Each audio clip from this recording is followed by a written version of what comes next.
Houston, Tranquility Base here. The Eagle has landed. Good evening, folks, and welcome to this soft and cuddly, moist evening in the UK, which is where I am. Lee's in the Isle of Man. Is that Lee's the Isle of Man or Isle of Wight? I always get Isle of mixed Man. up. Isle of Man. I got it right. Yeah. I got it right. It's one of the tax havens. That's and the two riches are in the house. Two dicks. Two dicks. Two dicks. What's up? Are better than one. My dick is bigger than yours. Oh, that's horrible. What do you mean? My name? I'm talking about my name. YouTube. I go by YouTube, Rich Hard. There you go. We are talking about the name Dick, which is absolutely fine on the YouTube. Saying that the YouTube algorithm makes no sense anyway. But I'm not going to talk about that. What we're going to talk about, boys, is Anjali? Cockerels. Yes, the soft disclosure. I Huh? get it. I like this. I like That this. was clever, actually. You got Good. it. Yeah. Is it you just got it? Oh, I Yeah. always had it. Yeah. I did. love it. I thought soft disclosure, and I need something soft, so I need to put a little fluffy little alien in the because we keep hearing. Anyway, before we get on with that, let's do the pleasantries first. Lee, you're still bald. You're looking well. Still Rich, bald, although it's coming back a bit. It appears to be growing. It appears to be growing in the bits that was bald as well. The whole thing's grown back, which is weird.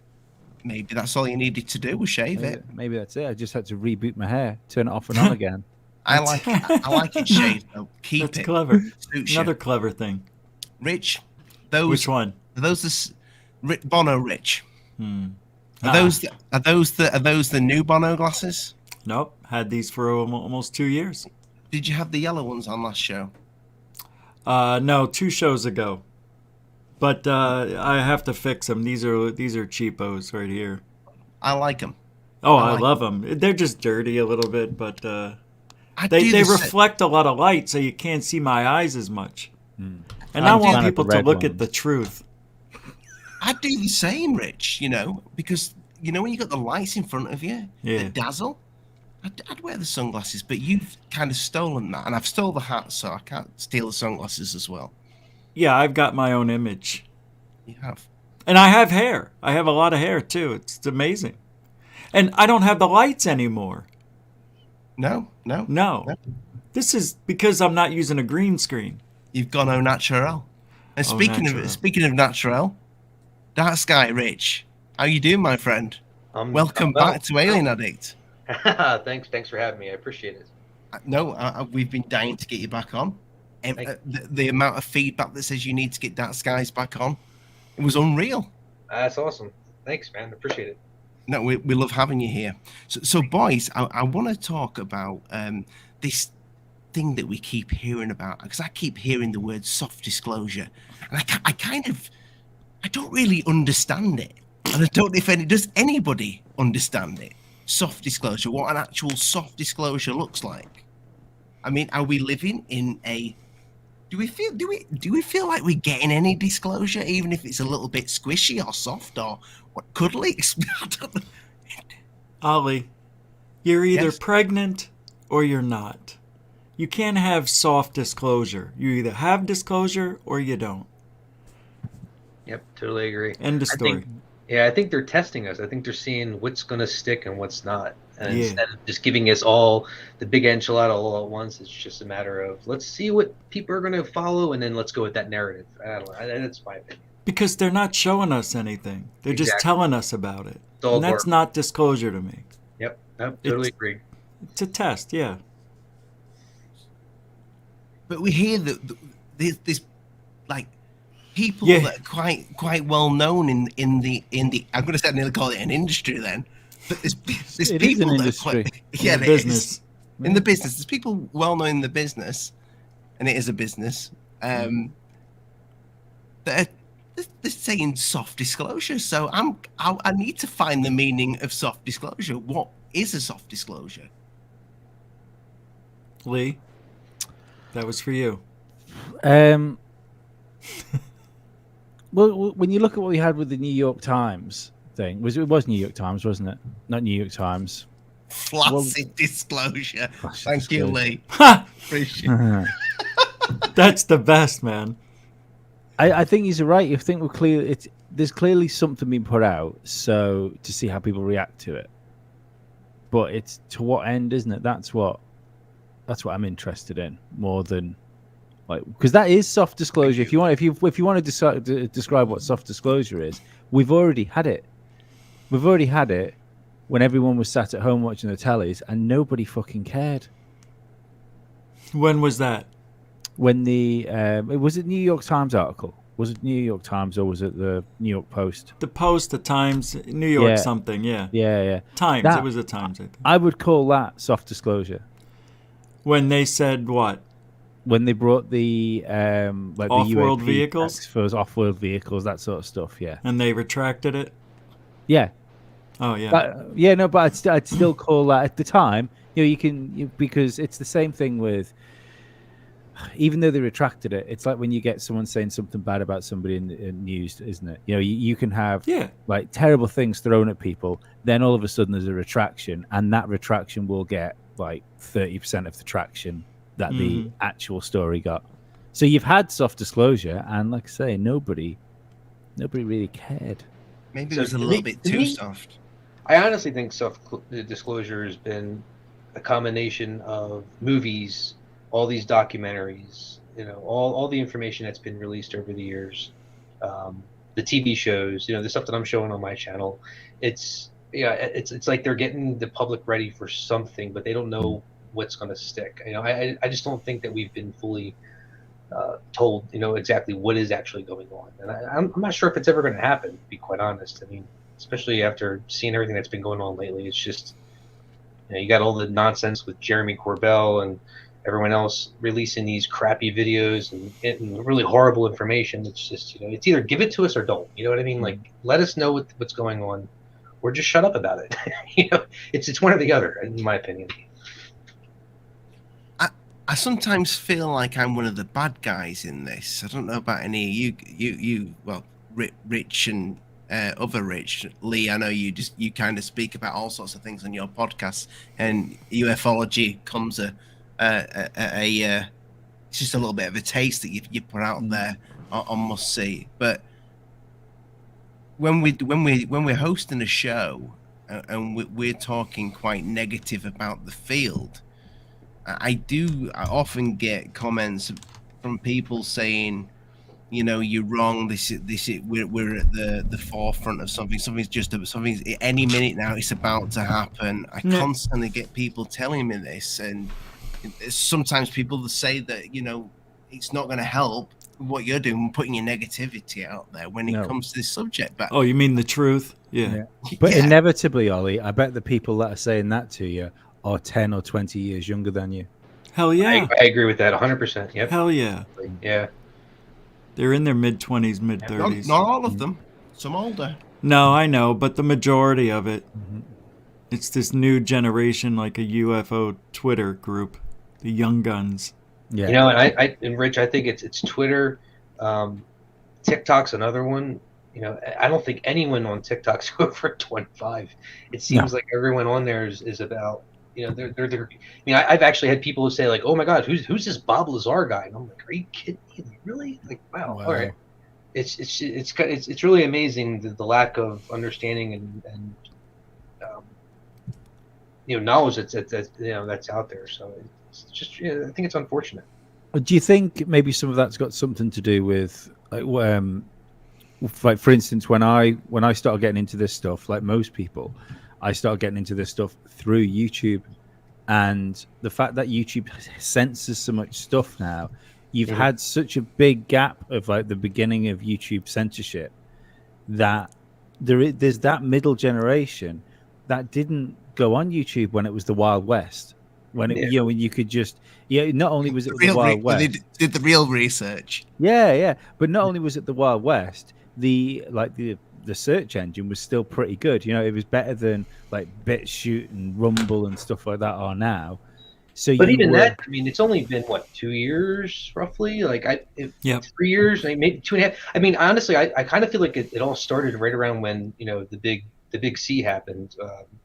When the pandemic happened. So I think it was before that, because if you look back at like when Alex Jones was sort of binned off. that's true. Yeah, It was but, he's more than just the UFO topic. I mean, he touches all the other stuff that we can't mention anymore on YouTube that censors us. So, but even when Alex went, there was a load of other channels went with him as well, which you didn't see. You know, 'cause, I mean, even like outside of that sort of thing, like Milo Yiannopoulos as well, was ripped off a load of platforms. Right. You know, it was the beginning of what we've now seen as a purge. Because I mean, I think YouTube is being lined up to take over from terrestrial television. Yeah, and I do see like there is some ways to kind of hide and get underneath the radar, and still present some of that content on YouTube. You can't use the same, obviously, the keywords, the hashtags, the name.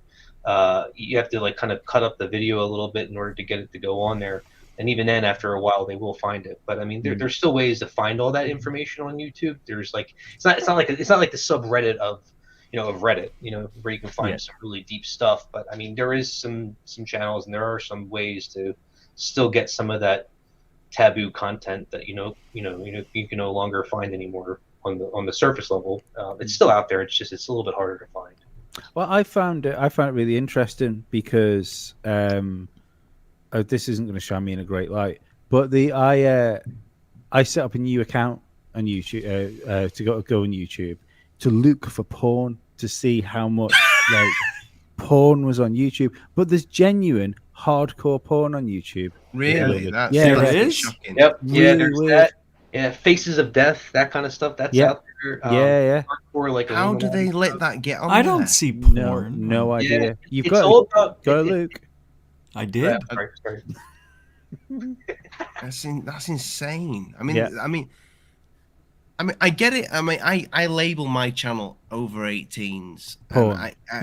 And so I try and do everything the best I can to say to YouTube, look, this is not made for kids. I don't want kids on my channel, to be honest with you. I like adults on that can have a quality conversation with. I don't want somebody going, you look like my dad. But I think you can only do so much. But I don't know how stuff like that gets through YouTube's algorithm. Well, it's like YouTube's algorithm is so good that if it's there because it's allowed to filter through the cracks.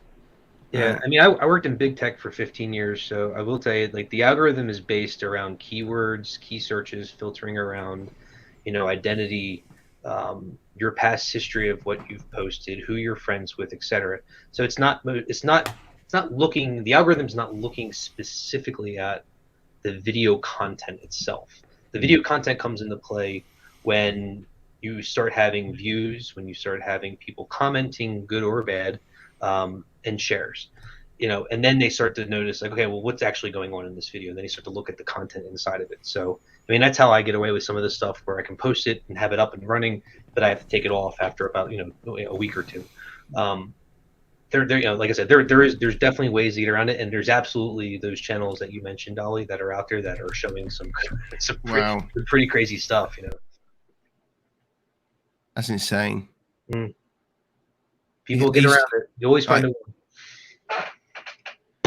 I mean, if you remember, I mean, we've spoke about this a few times, and I don't know how much it was. And Dorothy Hawkins, thank you very much, by the way. Dorothy? We've been conditioned since the late 1940s through the media to accept that there are galactic, what's that say? Societies. Is that right? Jesus Christ, that's right. For once. Yeah, I read that. Wow. I'm starting to learn to read. Starting to learn to dyslexic man as well. There you go. Yeah, no, I totally agree, Dorothy. I mean, it's been going on for a long time. But what I was just gonna say then is, if you remember the 4chan alien, I wonder if that's happened on YouTube, and it's slipped through. The algorithms got rid of it straight away. I wonder if there's anything that has been tried to that somebody's tried to put on. If you remember, you guys remember that? Mm-hmm. The 4chan, we've spoke about it a few times. I know. Yeah. I don't. This apparently is the real one, the fake one, and that's the real one. I found Whether it is or pictures not, I of the don't real know. one. No, I found pictures of that real one being made. Oh, you've seen? Yeah, no, I've seen that Yeah. as well, but it doesn't match up. Oh, Put does it it into not? Photoshop. No, it doesn't match up. All right. Okay, I've cool. put it into Photoshop. In fact, I will do that. I will make a little video of that and do that. Mhm. But I'm wondering if anything's ever slipped on YouTube. So somebody's put something out. I know a lot of people have said Skinny Bob was one of them. I personally think Skinny Bob's is a nice fake, but nevertheless a fake. He's a nice fake guy. Yeah, I wonder if anything's been put out like that on YouTube, and YouTube has taken it down. I've told you this before on this channel, haven't I? Like years ago, I remember watching a video in a forest on YouTube, and it was very much like the, when the transformer blew in New York, and you had all the blue flashy lights, and the story that went along with it was that an entire town disappeared, and this is what this was filmed. But I've never been able to find that video again. Huh. Never. Yeah, it also depends if you delete the meta tags and the H references on the back of the files, whether it's a picture, specifically video or file or like pictures. If you've removed that meta tag and just get rid of it, like that's tied to like the ISO settings, it's a little bit harder for them to find, and that's where the shares, the likes, the views, how many people are actually like associating themselves with it, sharing it on other different social media platforms. That's where they'll actually find it, and the algorithm will kick in and be able to track that down. But if you remove that information before you post it, it is really hard for them to find it, because then they're relying on basically a visual representation of whatever you're trying to show on the channel. Rich from DarkSKY, I know you don't voice. You put the documentaries out on your channels, but not a lot of that. I don't know if I've seen you actually speak on your own channel, but I know you put a lot out on Twitter and you voiced your opinions. Where do you think Lou falls into all this, Elizondo, when it comes to this soft disclosure?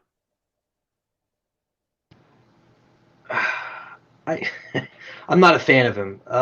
I know, but I kind of want to know why. And I don't think he. So in my opinion, I don't think he's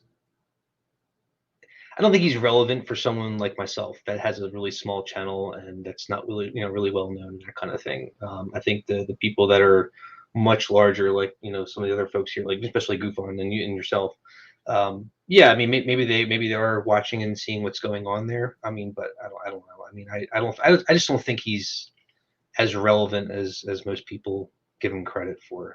I think he's said a lot. He's come out and he's presented a lot of different things, but I don't know. I don't really think he's as relevant as most folks give him credit for. As relevant to what? To the field, in general, for ufology. Lou Elizondo? For what we're doing. Yeah, I understand he's presented all these videos and he's given out information. He's a part of the government. He's been on 60 Minutes and CNN and Fox and everyone and everything else. But for him to come down to YouTube and try to be as relevant, to see anything that I'm doing, I don't think that's ever going to happen, unless that's not what you're trying to ask me there. It was interesting. Sure. Go ahead. What are you going to say, Rich? You're pretty sure what? That Lou Elizondo is looking at everybody's channel at least once in the field. I feel confident that he would do that. Okay. It was interesting. I don't know if you. I think you might have been in the chat actually. Yeah, you were in the chat, Rich from DarkSKY. But the show I did with when David was on. Oh, Lee's Demons. back about Demons the demons. Yeah, but David said that he's a master. That Lou is an actual master. I thought that was very interesting when he was talking about a master bullshitter. No, he said he's a master in his field. What field? Whatever, you know. He said he was a master at talking, at speaking. Yeah. He didn't say he was a master of ufology or this field. No, he's no, a no, master no, at, not he's a ufology. master at switching things and changing narratives and stuff like that. I would agree with that. That's what he said. That Lou is a master bullshitter, basically. And I agree with that 100%. And that's where I think that's why I don't have the utmost respect for someone like him, because no offense to anyone on YouTube, and I don't mean this in any mean way at all, but for someone that's going to go on a YouTube channel with under 10,000 subs, 100,000 subs, whatever, but also go on 60 Minutes, Fox, mainstream media, and have these conversations, and it's a very important topic, right? For him to be able to do both at the same time, I have a hard time, believing his story across the board. It's like I just feel like he's bullshitting with so many different things, and I don't know. My theory on why he goes on channels, like mine, or not, he never came here, but with 1,000 subs, it's because he's practicing before he gets to the mainstream media. Yeah. I think he's honing his skills, what he needs to say. He's trying to get back into the game, and be sharp and be quick. No matter what hits him, he can answer it. I mean, he does have a very lengthy career. I mean, he's been in the government for many years. So I mean, it only takes a certain amount of time for you to be able to to know how to get up and have a conversation with someone, be able to look someone in the eye and talk to somebody, be able to get up and have a presentation or get on TV and not be scared. You know what I mean? Like, it's not like you need to have that much practice. No. You know what I'm saying? But I wasn't finished with my thought. I think it's just that he wants to be seen and shown that he's a people person. He's here for the public, which he's not, because it's UAP, not UFOs with him. Yeah. It's all bullshit. Yeah, I agree. I think it's easy to forget as well, especially when you do things like this, like either podcasts or YouTube stuff. It's easy to forget how much of a skill talking is. Just communicating with each other it's a really difficult thing to do, especially for long periods of times without tripping over words and correcting yourself. Yeah, because this isn't scripted, right? I mean, it's not like he has a set list of questions and answers for you. He's got to go off of the conversation that he's having. So no, that's not true. When he goes on other podcasts, he gives them or somebody, a handler, I don't know, but they get in touch with the person and they tell them what to ask them. Oh, I didn't know that. I mean, okay. Oh yeah, so even like that, the people he's been on YouTube, these really small channels, he's basically having like a predefined list of questions and things that they want to. Mm-hmm. Oh, I didn't know that. Okay, that's even more pathetic. Right. Have you ever considered that what if we're wrong about Lou? Yeah, I have many nights. Yeah. But what would I be wrong about? That's the whole thing. That's what I asked myself. What if he is in it for the right reasons, and what if everything he's doing because he wants this, and he is actually working for us rather than against us, and that we're just so untrustworthy. We're so untrusting now because of everything that's happened over the years. If he was on the level, he wouldn't be so vague. He has a non-disclosure agreement. He says he's got to be vague. I'm just playing devil's advocate here. That I'm asking that question. What if we're wrong? But the evidence shows that we're not. Yeah, I agree with that. I would agree. Okay. Like I always say, where's his body of work? Have we ever seen a stack of papers that he signed to to get certain information or? Yeah, and that was the next thing I was going to mention too. It's like how do we know he actually works and has done the things that he said he has done? We're going by him just saying those things. There's no documentation. It's not like we can go to the Black Vault or anyone else or look on any of the government websites and pull his information down. Yeah, his name is on here, but there's certain documents and stuff, but we don't really know. I mean, for sure. And I mean, if you don't trust the government, it's really hard to buy into everything that comes out of his mouth. And let's not forget, Lou's not in this for disclosure. He said that I'm not going to risk national security for disclosure. It'll never happen. Yeah, but he's talking about topics, which makes contradicting himself. It's stupid. Yeah, true.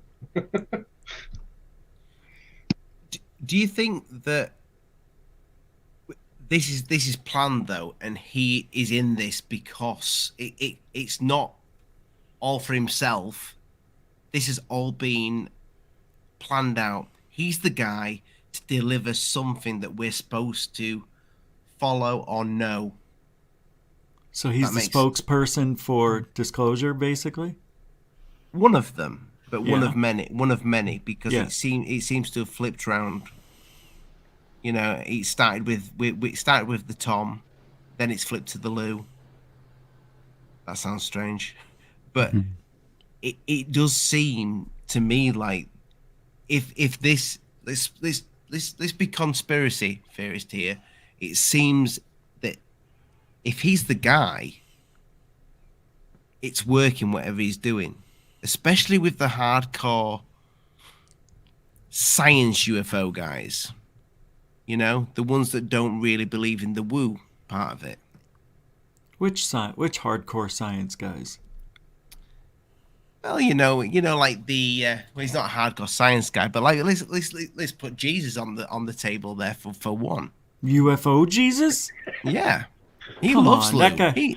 I know he loves Lou. He's Lou's blowhorn or whatever you call those things. He's now been invited on George Knapp's show. I know. He's been on a few of them. Corbell. I mean, I've been watching Twitter a lot lately. Good on him. Yeah, I mean, he's literally been like blowing them up, like, "Thanks, buddy. You're the man, dude." Like all these ridiculous comments, and it's almost cringe to even read some of my I can't stand it. I really can't. It's like disgusting. UFO Jesus, and I'm nothing against him, but when you're trying to put people in that category of this like lead person that's a part of disclosure, it's going to give the world this great revelation of information. Like I don't want UFO Jesus being that face. No. I just don't, and it's because of the way he presents himself and the way he is. Like I mean, it's not, again, it's nothing against him. It's just it's his avatar that he's like kind of like making up for everyone. I don't know. He's a tree hugging woke tard leftist is what he is. Yeah, you said it, man. Sorry, I just have to say it. And it's UFO Young Guns, Twitter Young Guns group. If you're not in the group, you're not going to be on 60 Minutes with Lou or whatever. You know, you're not going to get that notoriety that you deserve. Yeah, there's so much unconscious bias with those guys. Like you can't say anything that goes against their narrative and what they think is the right way and what is correct. If anything strays from that, it's like you get beat up. They bash you. They curse you out. They do the. It's almost comical. It really even is. If you're nice. Yeah. Okay, but they probably think the same about you guys.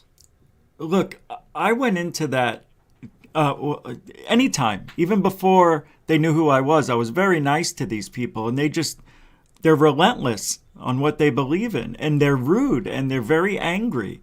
They are the do as I say, not as I do. Oh, we're all about peace, love, and we want the aliens, and us to get along. But yet, they call you racist pig Nazi at the same time. Yeah. So let me ask you this. That's them. That's not me. You're 100% correct.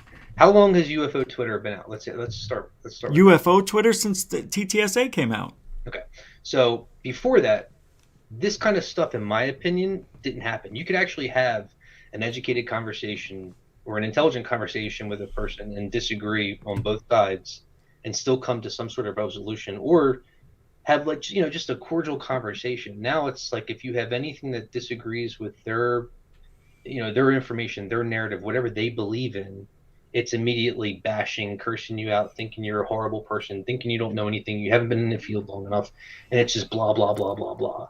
And I think Twitter is that. I mean, that's what UFO Twitter has done to that, to that group, and it's just they've isolated themselves into a little field where everyone only will listen to whatever they want to listen to, and outside of it, it's like everyone else is wrong. And I think it's not doing, it's a disservice to the whole subject, in my opinion.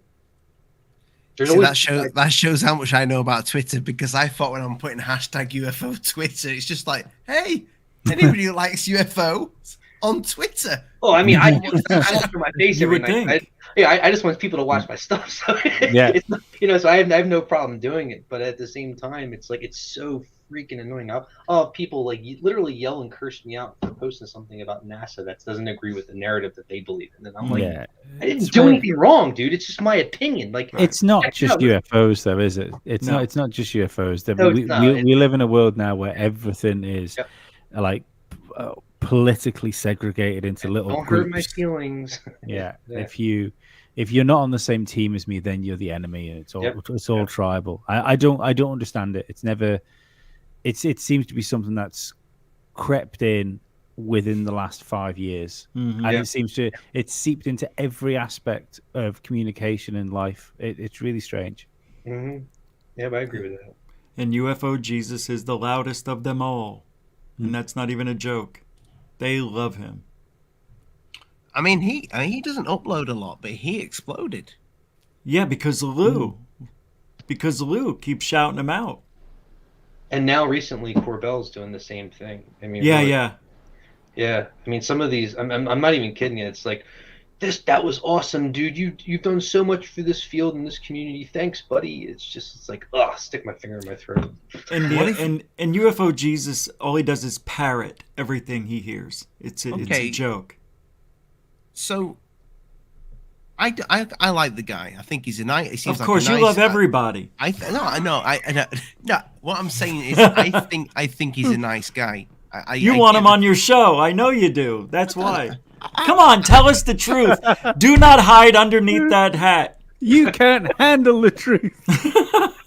Come on, Ollie. It's us you're talking to. I was actually going to say Dixon Lee. I was actually going to say a negative though. Okay. So I'll let you speak on your own show. So I like the guy, but what you're saying there, that with Corbell, is embracing him. May two beards collide, and you've got George Knapp that's had him on Thingy Wire, wherever it's called, and you've got Lou. Maybe they need that guy. He doesn't even know it. So whatever's going on, I don't think when they're choosing these people, maybe UFO Jesus is going to be in that that triangle, okay, of people, and he's got to do a job. He doesn't know what job he's doing, because to him, he's speaking from the heart, from his true feelings when it comes to ufology, because he really wants disclosure. He has the passion for it. Maybe that's it. Maybe that's it for Lou. Maybe Lou doesn't even know what Lou is doing. No, he absolutely knows. He does, yeah, and absolutely, and I think that's the reason why he chose, the Blink-182 star and TTSA, because it was geared more towards a younger crowd with a much, much, much larger audience than he could ever have accomplished on his own, right? You bring in the crowd, you go after someone, you give them all the kudos in the world, you give them all the pats on the back, and you show them some information, let them buy into a narrative or to a story, and next thing you know, you have their following along with you, right? I think that's the same thing that's happening with, what these other folks are doing with, some of these, people like UFO Jesus and some of the others. It's about getting the masses involved and getting them to, to see a different side of the story, where if those big talking heads weren't involved in that type of conversation, I don't think they would be as interested in it. Do you think this many people would be interested in it if Blink-182 wasn't involved? So here's the thing. Not as a whole, but you know what I mean? Like, think about how many people he's actually brought into this field just because of who he was and the band that he had and all that kind of stuff. But was Tom aware? Was Tom aware? Stephen Greer actually said it. He said it in the interview on Secure Team 10. He said Tom DeLonge is being used. He doesn't realize it. I don't think Tom DeLonge was aware at all, and I think that's right. Yeah. So now. UFO Jesus is exactly the same thing. Absolutely. He may be the next guy. Right, and that's why I don't trust. That's why I don't trust Corbell, because he goes after the people that'll listen to him and follow him and do everything he wants them to say or do, and in order for him to get that message out to them, to that mass, right? I mean, I think. But you don't think he's in on it, Corbell? I think it's multiple layers, in my opinion. I don't think he's not like sitting next to a level of Lou in the government that has that type of information. I think he's another layer that's involved, that he bought into it because of the people he was around, and now he's the person. He's like the spokesperson. That's why he gets up and has his hands wailing all over when he does all these interviews and talks about all these different things and thinks he knows about all this stuff. But he's wrong on so many different things. So I just don't trust those guys at all when it comes to the subject. I think Corbell has a lot in common with somebody that buys a wife, because if I don't know if any of you guys know anyone that sort of has a paid for wife, but you'll notice that really quickly they can no it's fine, Ollie, don't worry. If you notice really quickly, they convince themselves that after they've come back from whatever country they've been to, they convince themselves that their wife loves them, because it's beneficial to them to convince themselves that regardless of the fact that it just costs them $5,000 worth of baht to bring this woman back with them, it makes it better for them if they can make themselves believe that she's in love with them.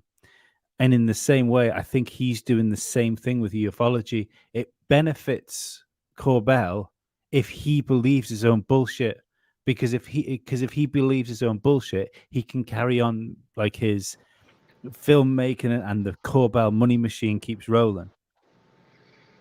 Yeah, I hear that. I think for him though, I don't think he has the same level of conscious. He doesn't feel the same way. For me, if I'm lying about something, I'm gonna feel really bad, especially if I'm making money off it, or especially if everyone's buying into it, and I'm like, man, this is a lie. Like I can't believe people are buying this. Like I would feel so guilty. I wouldn't want to show my face. I don't think he has that same feeling. I don't think he has that same level. I think he just believes his own bullshit because it's about money. And Rich, you know him though, don't you? You know him. No comment. Okay. He knows of him. Let's just put it that way. Right? That's the best way to put it. Yeah, we won't call him again then. No, but I'm thinking we need to. We should. You should release that video you have, man. I don't have it anymore. Oh my God, we'll find it. We'll find it on.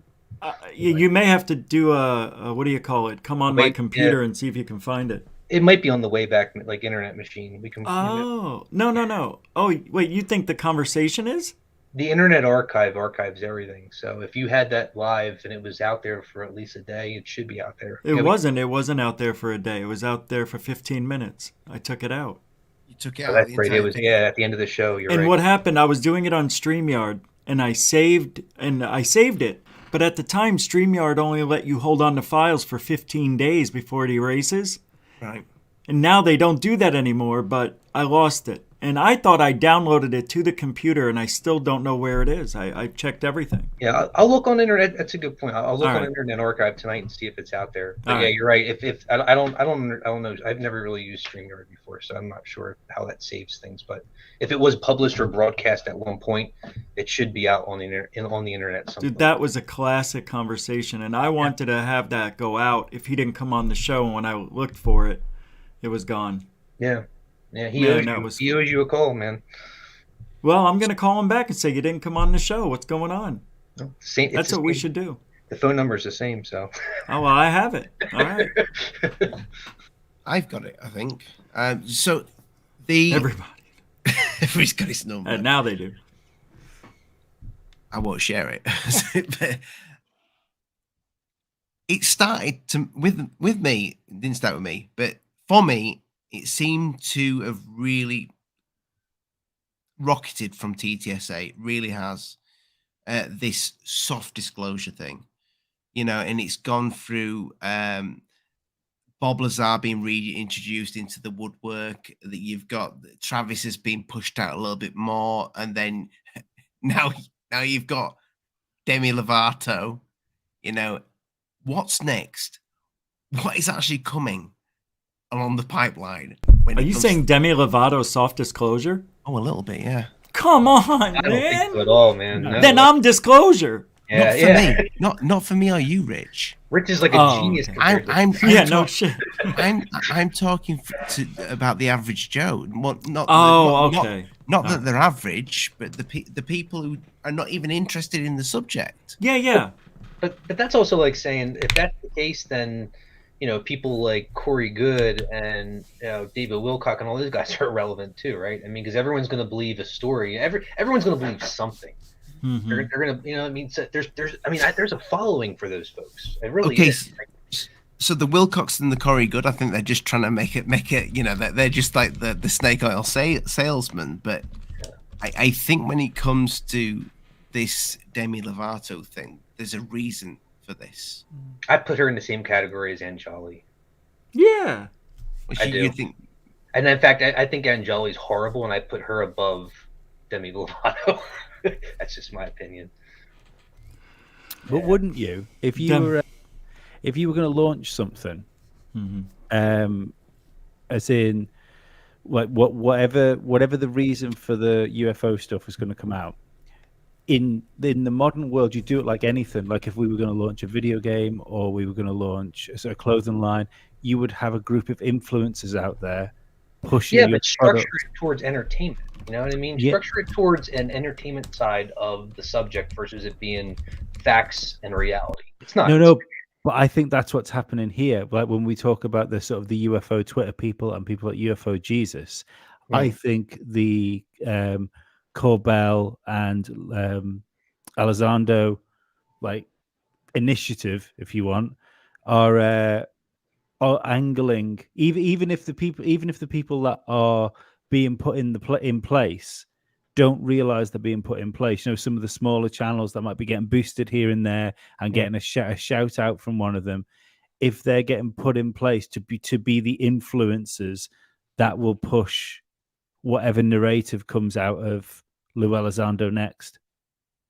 That seems to me, if you already had this little group on Twitter and YouTube and Instagram, if you already had this little core nucleus of people who are working really, really hard, only some of the channels only with maybe 200-300 views a video, but if they were already working really hard, so when all of a sudden they put out your message and they get a massive jump in views, they're going to be right on board with this. Yeah, they're almost forced into that. I hear you. I mean, I don't know. I kind of view it the same way as let's use Corey Good as an example. So my opinion, don't get me wrong. I mean, I enjoyed Above Majestic and I enjoyed Cosmic Secret and some of his conversation points. It's good when you're high and that kind of stuff. But when it comes down to facts versus fiction, I mean, it's a really fine line, and you can see the difference between one and the other. And I think Corey is kind of even realized that now, in perspective, because I mean, think about it. He's actually now starting this whole comic book, line, and he's gearing more towards that versus, the factual side of it. He's focusing more on his comic book stories and his Blue Avian comic book and that, that kind of thing. And it's good. I mean, it's not, if you're into that kind of fictional type of narrative and conversation, around the subject, awesome. I mean, I love Star Trek, I love Star Wars and that kind of stuff too. So, but it's not a factual thing. It's all about, it's a storytelling type of thing. So, but the people that come out and say like Anjali, like, I know where aliens are in a cave and I'm going to take you there in the next, X amount of time. It's bullshit. It's all crap. It's not. How do you live up to that? How do you get past that type of lie? Or that's how Corey Good started out, though. She's doing what he did. Yeah, different story. Right. Yeah. Different story, but he and now what is he doing? The comic books, you say? Yeah. But there's only so many people. You're absolutely. I didn't think of it from that perspective. Yeah, you're 100% correct. But I also what's think the timeline? What's the timeline? What's as somebody who has a business plan, you get your plan together, you put your plan in place, and you'll give yourself a. I don't know if they could have gone to the bank with that, but they will give themselves a 5-year plan. At this point, I want to be doing the book. At this point, I want the film I want a movie producer to want to make the film. Yeah. I believe that that's what she's doing. I believe that she wants to be the next Stephanie, the Twilight woman, whatever she's called, Stephanie Meyer. Yeah. I mean, but it's also the year 2021. When Corey Good was doing this, it was, and I'm not trying to protect him at all. But I'm saying, like, when he was going through this process, there was no one really out there having that conversation. You know what I mean? There was nobody else. It was his Blue Avian story, his 20 and back, all this stuff that was just so like, wow, really? Are you kidding me? Like, and everyone was like all into it and bought into it, or they thought it was BS, and they did some research into it. I think more people in this field are more educated now, where they're going to hear these conversations that are coming from Anjali, and just the way she presents it and kind of has that conversation. Like, how do you believe it? Like, when she was sitting up in Washington having this conversation, I think it was the same time Third Phase of the Moon was in there. I actually emailed them and was like, dude, it'd be awesome if you guys could go over there and meet up. Oh, that'd be amazing. I was like, dude, I literally emailed Blake and Brent because I think they were leaving there to go down to maybe Florida or so, maybe back to the West Coast. So right around the same time when they were doing on that trip. But just, I don't know.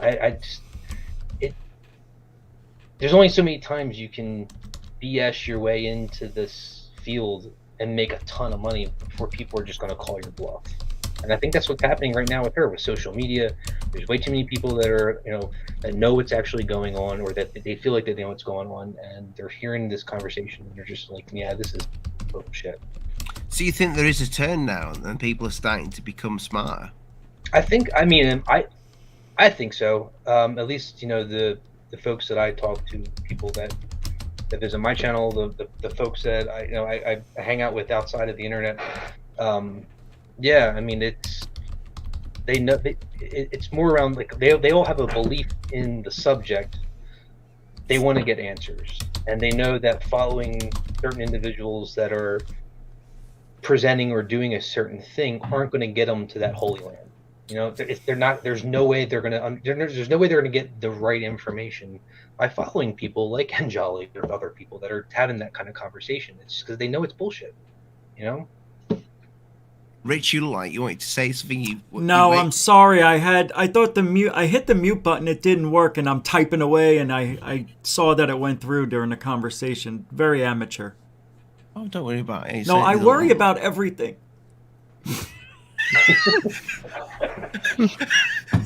Don't get emotional, man. All I know is, and I like it, Rich. I actually feel like I'm watching you back in Florida, man. This is good. Do you have the same room set up here? You mean Arizona? Yeah. My bad. Yes, Arizona. Yeah, like, reminds me of the old setup. I love it. Yeah, that's what Third Phase said, and I didn't want to have that look. But no, it's only missing the window on the left, or your right, or whatever. Well, the window is all this stuff. Yes. That's where the window would be. But under here, I have wood that's going to be a liner, and then I'm going to paint the bottom part. Yeah. No, it looks really good, man. I like it. Thank you. It'll be good when I saw people talking about it in the chat room. We see Ollie. He hates it when I talk about me.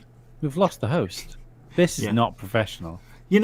Soft disclosure is BS. We all agree, right? No such thing. No, I don't. I agree. You can't softly say aliens are real. You're 100% right. I never thought of it that way. Yeah, you can't. It's a huge statement to say something that, if you want to call soft disclosure, well, we have some alien metals. We think they're alien. As a matter of fact, we checked them out. They're not alien. It's never what they tell us. The three videos, garbage. It's like having an informal chat with your parents where they tell you they're not actually your parents. Oh my God, that is really good. What's that? Right. I missed that. Yeah, that's right. You don't leave your own show. If you want to know, Rich, I used to have a message that I'd put up when I left, which was that. That is so smart. Nice. I thought some people don't like it, so. Well, pisses are really like, it's like you're just. I'm getting old. I understand. Hey, when I play a video, where do you think I go sometimes? Right to that bathroom. I've got professionals on. I think you could take over. Yeah, I know. Let me ask you this question. I mean, obviously the four of us and everyone else probably in the chat room and everyone else that follows Ufology. I mean, we follow this subject. We love it. We live it, right? But I really truly believe that there is still the majority of the population out there that has no idea about this stuff. And the reason 100%. I mean, even before Thanksgiving, I wasn't with anyone on Thanksgiving. I went camping the other day. Spent the day with the dog and out in the woods and just having some bushcraft time. But before that, I had dinner with family, and randomly they were like, oh, the UFO guys, he's here. And it was funny because they were like all like laughing at me, making fun of me because they know I love the subject. But I was like trying to have like an intelligent conversation with the group, and the things I was throwing out were just things like the Tic Tac and how it dropped from space to the top of the ocean in like less than a second. And they were like, "What bullshit? No way!" Like even that information that just seems so common sense, things that we talk about all the time. They had no idea. Like they had no idea that kind of stuff was out there, and I hear that all the time, and it baffles me because I think it's on TV a lot. I think it's in the media all the time. I see it in the news all the time. But that's also, I think, just maybe my persona with things that I've searched, and when I look on the internet, my phone. I mean, those are the things that pop up automatically because of being based on my search history. But I really think the subject isn't as well known as you really think that it is. I totally agree. I'd like to stay on that for a little bit as well, and go to Lee with this because I'm sure a lot of people in the chat will be relating to this when they're at the dinner table with the parents or the wife or the kids or whatever, if they're into the subject talking about it, and sometimes they just get a look, No, but I think you're wrong in a way because I think more people do know about this. All you need to do is go back to the Rogan podcasts. 100 million people watch every episode of that show. 100 million people. I've got friends which have absolutely no interest in conspiracy stuff, and think like quietly. They probably don't say it when we're all out having a pint and stuff like that and talk about Formula One and football. But quietly, when I've left the table, they probably thought, "Did you see Lee's podcast?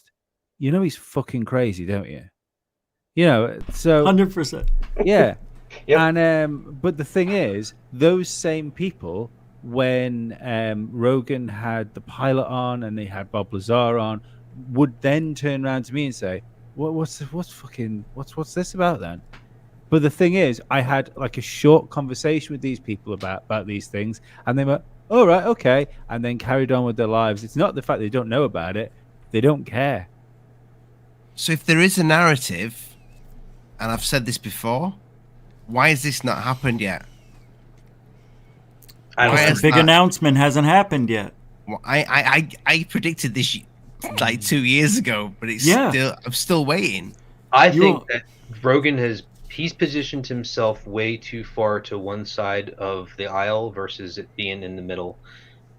Before this last year, this past year, with everything that has happened with him in the media, I think has really pigeonholed him into being on one side. And I think Lou, in my opinion, from what I've seen, he likes to sit in the middle and have the conversation on both left and right.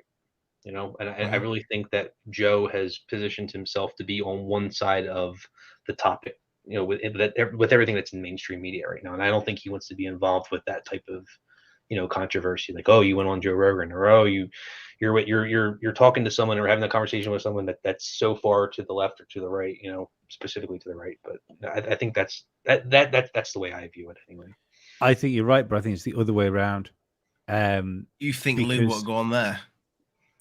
Oh no, sorry. I know I got the wrong end of the stick. Yeah, no, I agree with you, DarkSKY. Sorry, but the thing is that Rogan's so critical of government right now. I don't think you can be that critical of the good. You can't turn around and talk about the president shitting himself and being and having cognitive decline, and then go in and say, "Oh yeah, but obviously everything that's coming out of the government about UFOs is real." That doesn't. No, that's the American way. You forget that. It's America. Yeah. Yeah, but I'm glad about it. See, that's one of the reasons I think Lou might be still there, because I think whatever's behind this is I think DeLonge was put in place, but when people thought Clinton was going to be president, I think he was put in place because Clinton Podesta thing. Yeah, there was the leak, wasn't there? There was the leak. About Podesta and DeLonge. But they were so out of touch because it's only people like me and I'm 39 that still think of Tom DeLonge. Yeah. So if they were thinking, oh yeah, he's a fucking rock star, he can get the kids involved. Absolutely not. He's not credible anymore. So that's why he got thrown away. And then they thought, fucking Joe Rogan. Everybody listens to Joe Rogan, and they started filtering into Rogan. He was supposed to be the next figurehead, and I think at some point he's seen through the bullshit, and that's why we're left with Lou Elizondo, because he doesn't want to do it. And that's a good point. Even if he hasn't turned around and said, "I'm not spreading your UFO misinformation," he's clearly pulled back from this. Yeah, I think I believe that. Yeah, I mean, because that's exactly how I feel. Why Tom DeLonge isn't relevant anymore. They used him past his prime for this specific subject, and he's no longer. He's not the young Blink 182 anymore. He's not. It's different times. Can I jump in, because Tom DeLonge was looking to put together a TTSA group, and wound up getting an email from, I think, Hal Puthoff or somebody, right? Isn't that how it started? Yeah, you're right. Yeah. So that's why they kept him around for a little bit, and then they're like, "Who can do better than this joker? What did we get ourselves into? Talking about his dick on Joe Rogan." Do you think also for financial reasons, maybe? I mean, because didn't Tom DeLonge actually, wasn't he the one that fronted all the money for the? Yeah, he's wealthy, I heard. Yeah, he is. Oh yeah, he's doing rather well. Well, he's got Angels and Airwaves, right? He's got that band, which isn't bad. Yeah, I quite like it. Yeah, me too. I said it. But Hal's still with him, I think. They still have TTSA. It's just. But Hal is still doing something in the background. Of course. Yeah, I think he is. Yeah, what is he doing? Yeah. Are we ever going to hear again from TTSA as far as UAP UFOs? And where's that ship that can travel through everything? I like the design. It was a kick-ass design. Yeah. It looked comfortable. It's like a Concorde with a dinner plate going through it. Yeah. It's not real. Like a snake eating a frog, It's not real. The TTSA was nothing but a pyramid scheme. It was, but they raised $3 million, and nothing under a 50 was allowed. I mean, that was rude. They don't even want $5, huh? It's and I think the other reason why it's still relevant and still financially relevant is also because of the shareholder aspect of it too. Oh yeah, and plus it just happened to break up. Yeah, and I don't think if that wasn't. I mean, in my opinion, I don't think if their shareholder part of that wasn't involved and all that money wasn't involved. I mean, I've heard of plenty of people that have been on this show and others that love TTSA only.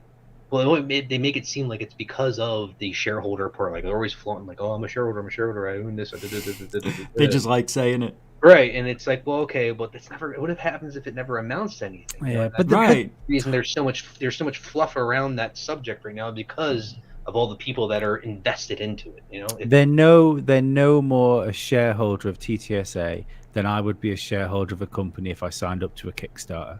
Yeah. That's too. What you've done is you've put money into a private charity essentially. Mm-hmm. Yeah. Yeah, just so they can get around money. Yeah.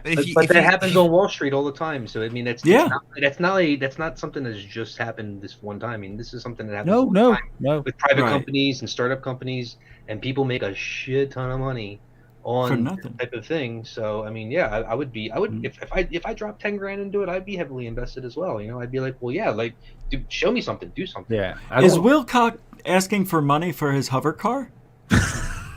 Well, I'm being serious too, man. No, yeah. I know he has the Patreon thing. I know he has some other different charities that are raising money. I know there's one through PayPal. Is it on a Kickstarter?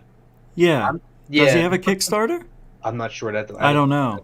I know, but I know he has a charity through PayPal, and that's a little bit different. So it's a little bit better than the Kickstarter. So I mean, it's essentially the same. It's just a bigger. Yeah, I know. But well, clock's a ticking, and I want to see that hover car. That what do they call it? The first one they put out. Yeah, wouldn't that be some shit if he has something come out before something like TTSA? Hell yeah. Okay, I don't care who does it. Yeah. Forget the physics to get that hover car in the air. Yeah. What about the actual technology to keep it safe? All that stuff. Can you really see who's doing that for Wilcock? You've got there's many. I mean, Tesla's got one of the best systems built in any. Any, never mind a car, in anything. It has one of the best systems. Right. Yeah, I agree. And I was actually going to say I was going to just shout out SpaceX too when you were talking about that. I mean, that to me, that's more of a company that I would want to invest in if that was the subject that they were studying. Even if Wilcock makes a hover car, would I trust that hover car? No. You would have to. Would I fuck? Of course you trust that. Just like you trust that message, like the message that was going to go out for 8 hours on loop on all television networks, you could just trust it. Yeah. Wilcock said it. And I heard that Wilcock is, to save money, is using his forehead as the runway. That's true. And I'm going to share that joke with Lee Guy because he gave me the idea for it in the chat room. If he can stick his ego into a battery, then he's got fucking Tesla beat, hasn't he? Yes, that he would definitely, but it's fake. He's not David, doing shit. David, I think you've got a lovely forehead, and you're welcome on the show at any point. Oh boy. Well, yeah, no, he can come on. What a great personality he is. Well, the only thing, Ollie, you have to make sure that you have at least 6 different camera angles for it. Yeah. I'd need to make sure. You can't just have one, man. You gotta have at least 6. Back of the head, front of the head, side. Yes. If I had Wilcock on the show, I'd need to make sure I had another 6 of these. Never mind cameras. Oh. The other thing with to the stars, for instance, putting out the crazy, going through matter shit. Yeah, magic car. When has that ever happened in technology? Never. Where someone has come out with something so groundbreaking. Technology is about incremental updates. I don't even care if there's fucking exotic material in it, because if they've got exotic material, loads of other people have got exotic material. That's how companies work. If you look at in our time, if you take the internet out of it, because obviously the internet was a massive technology to just be thrown at us and changed everything the way we work. But I think the biggest piece of technology has been the smartphone in my life, as far as a physical thing I carry around with me. And you can instantly track that back to the iPhone as being that's where the modern smartphone took off. But before that, there was shitty Ericssons and stuff like that were there. Shitty Ericssons. They were awful. Horrible, plastic touch screens on them, which you used a stylus for. And they were terrible phones. And it was they cost a ton of money, and it was really rich people had them that went, oh, look at my phone. You go, that's really cool, but really impractical. Yeah, those screens would take forever to load. Yeah. And But you could play Snake on it. You could. I know it was. Snake's good. And the little. The thing is, have you ever dropped down to 3G? Yeah, but before this, before the hover car, we're gonna get a hoverboard. That's the way. It will be something smaller before we can turn it into a full fucking vehicle, and then a vehicle that can go through walls. Well, isn't it that you start big and then things get smaller? Yeah, like but the computer. Yeah, it's like going from punch card mainframes to like a single processor computer. I guess it works both ways, though, right? It could. The iPhone didn't. The iPhone grew into the iPad. But it started out as a big Motorola brick, and then it got all the way. The iPad itself, if you break it down to its core technology, the mainframe, the motherboard itself with the processing compute portion. It's just battery, isn't it? Yeah, I think. Yeah. I think what battery and screen. I think what Lee's saying there, with a hoverboard, you've got the risk of one person dying. 2 inches off the ground. 2 inches off the ground. Okay, or maybe breaking a leg or smashing his face. Yeah, then you have 7 billion people in the hospital. Yeah, a hover car. You know, if that it's not the same. They're two totally different things. One weighs 2 tons. One weighs maybe 3 pounds. 5 pounds. If you're able to make something that can hover, like in Back to the Future, I mean, if you're whatever size that is, I mean, I guess we're talking about an anti-gravity type of solution. I mean, so whether it's small or big, I think it would be relevant, or it would be irrelevant at that point. I don't know. I don't know because if a car flying over a city or wherever, something goes wrong. A hoverboard, something goes wrong. Oh, yeah, you're right. Yeah, I see that. But you're going to have way more people using hoverboards than the car. Trust me, you'd want the hover car. No, I think financially, I think money-wise, you would do the hoverboard first because I'm telling you now, every for sure. I'd want one. Agreed, but I'm just talking in the way of safety, and people going to the hospital or dying. Oh yeah. You think if you increase hoverboards to like these electric scooters that you see going past all the time? Yeah, right. Yeah, replacing them. Everybody, even me, I would get one just to see if I could sit on it and float. We couldn't even make those little balance boards with 2 wheels on them without exploding and bursting into flames. That's true. That's true. Children died that Christmas. This is not funny. That's not nice, yeah. How did we get onto David Wilcock's because somebody brought it up. The camera angles, I think it was. Yeah, I brought it up. Because let's face it, I don't think David's got anything to bring to disclosure. He never has. But she may claim he has. That's all. So does anybody believe that the hover car will ever come? No, absolutely not. I don't. I love the fact that he went from going with like so deep in with the sort of letter anon. And that which destroyed his credibility, with the video that was supposed to come out. Oh, yeah. I thought, how can I build this back? I'll tell everybody I'm going to make a flying car. That's not the decision of a sane man. That's true. Yeah, you're right. It's just trying to save face. Yep. Or rebuild his face. He got his teeth started. Wouldn't it be great if he was there covered in oil right now in his garage with loads of parts trying to build a hover car? Everybody's naked. Yeah. Cursing us out. I'll show these guys. Hey, yeah. Screw those 4 guys. I'll show them. I mean, without going on about it for too long, but it was amazing the first video that he did in the hangar, and he was kind of trying to make a point that he wasn't lying to people, going, "Look, it's a real hangar." Oh. The only people who do that are people who lie all the time. True. Exactly. Elon Musk didn't come out and say, "Hey, everybody, look what I'm gonna build," or he just did it and then showed us. He did say, "You can tell it's real because it looks fake." Yeah. Can you imagine Elon Musk in the cylinder of a rocket engine going, "Look, it's real." I'll send you pictures from Mars. See you in 20 years. David Wilcock. What a legend. He's a legend. Yeah. So, swiftly moving on from the Wilcock. The cock. Won't cock. Do you I know I'm not going to ask, do you ever see disclosure coming? Because I know the answer that you're all going to get. Do you feel like this disclosure is coming to almost an end? What?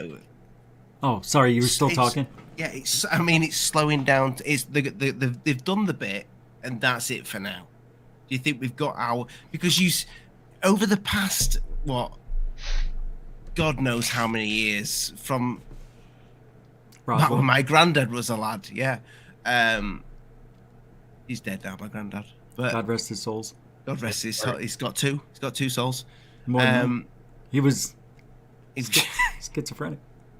So, but we've seen this. You've seen little snippets of stuff that happens across the history, and now it seems that we're at a pivotal point in history where we've had a lot of big stuff come out over the last few years, other than the last 2 years that we talk about. But when it comes to ufology, we've had quite a lot.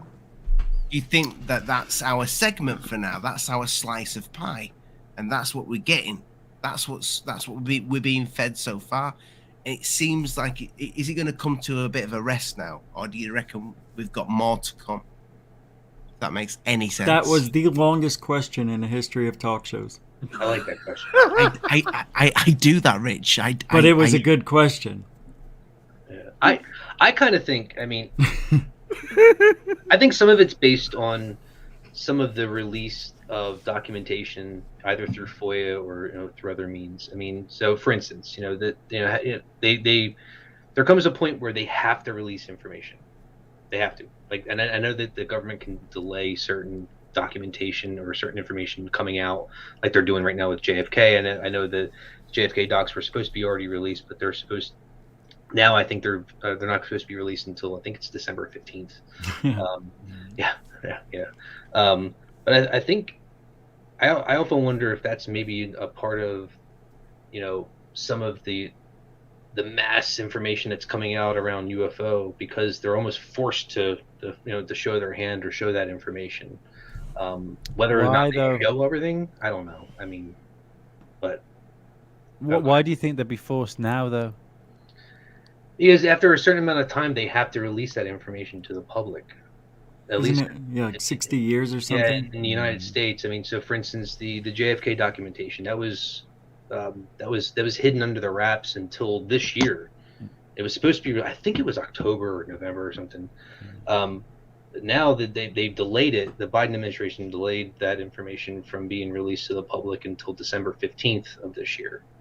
They're doing the same thing with a lot of the FOIA releases, the thing that John Greenwald's doing, some of the stuff that's specifically on Roswell. It gets to a certain point of time where they can only hold that information for so long, and then they're forced to flip their hand and show the public this information, or at least make it available for them to be able to get it. So, but even that I think is sketchy. It's like, do we really believe what they're actually showing us? Are they really showing us everything that they're actually that they're supposed to be showing us? Or are they holding back? Or are they changing it? They mutate? Who knows, right? But I mean, I do. Yeah. What's that? I'm saying you do. We all know. Yeah. They're holding back, man. They're not showing us anything. Those 3 videos are nothing. Yep, it's garbage. Yeah, and I've heard rumors of, and I've heard this even from Jeremy, like that they've had, there's 20-minute long videos of this stuff that's clear footage that's supposedly 100 feet away, 50 feet away from the cockpit. I want to see it. Like, why would you block that? Why would you keep that from the public if it's something, unless they specifically don't know where it's from, and they don't want to look stupid? Because if they come out and say, "Oh, we don't know what it is," but here it is, next thing you know, like years down the road, they find out it's something from another country, like one of our adversaries. But I mean, why would you hide something that's that important to the public? To answer that question, because they don't have it. They don't have anything. I don't believe they do. I think everything is disinformation for something secretive that may go public by accident, maybe like China, or somebody else. I think that's what I don't think they have shit, to be honest with you. Really? Yeah, it's just my thing on it, because every year I hear the same thing. We're going to see this. We're going to see this. This is going to be released. And nothing ever happens. We never have seen clear video of anything. No, I really believe it. Yeah, the videos, that kind of stuff, yeah, you're right. I mean, but the documentation... Wait, hold on. I just remembered why I said that. They always say we can't show it to you because of national security. Yeah. So me looking at a disc is going to ruin all of national security. It doesn't make sense. Yeah. And if it doesn't make sense, it's not true. 1,000%. And even Lazar said that. Even whether you believe him or not, like he even said this thing. Like, why hide something? If you know that there's extraterrestrial life that's visiting this planet, like there's no reason to block that from that information to the public. Keep some of the secretive stuff, like the technology behind it. Yes, like maybe that needs to be kind of locked up under key for security reasons, right? But the fact that they hide things that could potentially change the world as we know it from a knowledge perspective is just BS. And they always use religion as the reason why. Yeah, that's their first reason. And I don't. To me, it's just a cop-out excuse. It's really is. It's such crap, and it makes me so angry. And I think that's another reason why I continue to research the subject and continue to follow it. And there'd be three reasons. There would be three reasons why that we're not getting anything. One, they have nothing, and two's religion. No, I would say two's religion. Yeah, that's their main reason why they say. I don't think they give a shit. Of course they don't. But that's the excuses they're giving us. But I think they do have it, and that's why they continue to just not say anything. Because well, if it's black and white, they would be like, "You guys are stupid." No, it's yes or no. It's that simple. So they've had it for all these years. Where is it? You tell me. What alien technology do you think we're using now? And don't say Kevlar. Kevlar. So what was Velcro? No, I'm serious. What are we using now that looks like alien technology other than touching a screen, which was coming anyway? One of them was like fiber optic technology. Yeah. They were already involved with making that. I'd argue that was coming. I'd argue that was a natural development from copper wire. And working in big tech, I agree with that. I mean, because I've seen that progression go from where it was before to where it is today. And I think laser technology is unreal. It can read stuff, play music. That's alien to me. Yeah, but even that stuff that I know I've seen and I've researched that is something that we have created. I mean, it's like standard science. It's not hard to comprehend if you get it. You're right. On the national security thing, though, I think maybe the way we're having the conversation, you're too busy talking about it as being like technology and military wise, whereas look, like 20 months ago we had a situation where everybody panicked and started running out buying toilet roll. People do not react well in high stress situations, especially in a mob. So if right, the national security could be to stop the fucking place going batshit. Yeah, that was my third reason, Lee. The second reason why I was going to say, I got a bit of beard hair in my mouth there, is that it shows something that potentially you guys have, that shows some sort of technology that they don't want getting into the wrong hands. Or the third reason, whatever they are showing, is it's scary as shit. That's the only reasons that I can think of. I've heard that before too. It's really scary. What we wouldn't understand what we're looking at. It would freak us out. The other thing to think about, and it's where I am with this as well, because I see no. If I don't trust the Elizondo sort of thing, I'm not convinced this is technology, as in like nuts and bolts technology. So if it is something more of what I think of, something more supernatural than something coming from a different planet, which is essentially us, but looks a bit different and has evolved for slightly longer. If it is something more supernatural, that would terrify people. If it was something from some sort of hellscape, like we were talking about last week, that would Can you imagine the panic that would be if they turned around and said, so these aliens, they're not exactly aliens, they're not exactly in ships, we don't know what they are, but what we do know they are is we know there's something that comes we from, do know like, you're on it to get to church. Yeah, we think they're from some sort of like alternate universe, which is kind of like hell. Yeah, they're malevolent. They hate us. They just for some reason hate the human spirit, and they keep now and again abducting us and doing things to us. Happy Friday.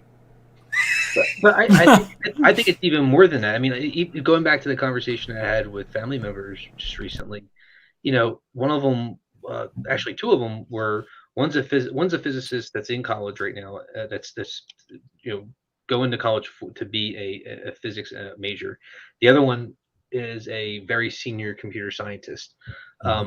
Just having a conversation with them around the laws of gravity, just the physics around an object going from space down to the top of the surface of the ocean in less than a second. That alone scares them. Yeah. Right. I mean, so if that type of conversation is able to scare or put the fear, like, wow, like what the hell could that be? What is it that could actually cause that kind of, what kind of technology is out there that can actually do that? Like, who in the world has that? Because initially they think of, it's got to be something that's earthly. It's got to be something that's on this planet, and then they expand that to something that's obviously more than that, because they feel like, this is not something that they know that we can actually do on planet Earth. Like that alone is a fear factor. I mean, for me, just working in tech my whole life, I mean, I know if you were to do that, and if you were sitting in an object that was actually going from that level down to the ocean in less than a second, like, you'd be dead. You'd be a piece of liquid that would be floating around in that object. I mean, there's no way that you would live. So how is it moving around and performing and making those turns and doing those types of things? I mean, that alone is very scary to the people that are in the scientific community, And I think this is part of the problem I have with the scientific, like, YouTube community, because sometimes I think when you've got something that is, for want of better words, so alien, it's almost like you're trying to spell a word with numbers. We're trying to solve a problem without the technical ability to solve the problem. In the same way as my fucking cat watches me light a fire and looks at what I'm doing and goes, "Holy fucking shit, what's going on here?" It's the same fucking thing. We're trying to solve a problem with answer without knowing the question. Yeah. It's all speculation. It's just whatever we see, trying to process it and try to figure out exactly what it is that we're actually seeing. And that's why it's so easy to be an expert. Or speculate on things that don't actually exist. Yeah. Like aliens, like, oh, it's not nothing of this world. It must be alien. Nobody's an expert. Yeah. Can't be an expert. Lewis Armstrong's an expert. Yeah. Rich, do you ever speak to your parents about what you do? All the time. Yeah. All the time. And when you first started to tell them about it, how was that progressed from way back when you first said, I'm going out and investigating UFOs, to what you do now? Well, it was more natural than you think, because when I recorded the very first thing in June of 2004, that I actually had something on video, I went over to my parents' house, said, look what I have on film, or whatever, high 8. And they looked at it and they said, oh, what do you think that is? They're into the UFO subject. My dad's always been. That's why I'm into it. But they were like, yeah, you're going to do a show? You're going to make money? That was the first thing they said. I'm like, no money. I'm just doing it because I want to. And, all right. And that was it. And then it progressed. We didn't talk about it for maybe a year or two. So how's that UFO thing you were doing there? Yeah, so I got a website now. Oh, yeah? Making any money? It's always about money. But they've come to accept it. They've always accepted it. It's their friends and their co-workers that I meet that act at first, and then later on they'll corner you and say, so have you ever seen a UFO? Because I have. And then they want to tell you their story. It's pretty interesting. I love the way people react and I hate it. When I first moved to Florida, I walked into the room where I was going to meet all these people I never met, except for a few, and I hear somebody say, "Are you the UFO guy?" I'm like, who wants to know? It's amazing, isn't it? I think there's such a we talked about normalcy bias, weren't we, last week? Yeah. I think there's so many questions like some people would like to ask. I've got a really good friend of mine. I'll be careful what I say with being on YouTube, but they're a journalist, and obviously they've been writing a lot of articles about a certain thing over the past 20 months. But the other day, knowing the sort of stuff I'm into, when they came around my house, they were like, "Yeah, I don't want to sound crazy here, but after number 2, I can stick magnets on my arms." What? You know, you can stick what up your arms? Magnets. Okay. Like after a certain thing, they could put a magnet on themselves. Scary Millie. Yeah. No. I'm just that's as far as I'm going. But I'm just saying, like that's somebody that couldn't say that to anybody else they know apart from me. Yeah. Because of the situation. And that's silly of them to think so. Yeah, absolutely. Yeah. I say do research the people you want to tell your stuff to before you tell it to anybody, because the people love to talk to other people when it comes to this subject. And if they found out something nobody else knows and you trusted them when you shouldn't have, forget about it. Your whole reputation, you could lose your job, relationships. It's crazy what ufology is like. Behind the scenes. Here's the problem right then. It's right with what I've just said to Lee there, is we don't trust any of all the platforms that we're on, apart from some of them that, need to improve how you upload videos to them. But, the main players, we daren't speak our minds when it comes to any of it. Even when it comes to the subject of ufology, I think sometimes, you've got to be careful, because YouTube, I don't know about you, Rich, but I get warnings. Like the warnings for me are that you can't monetize this video.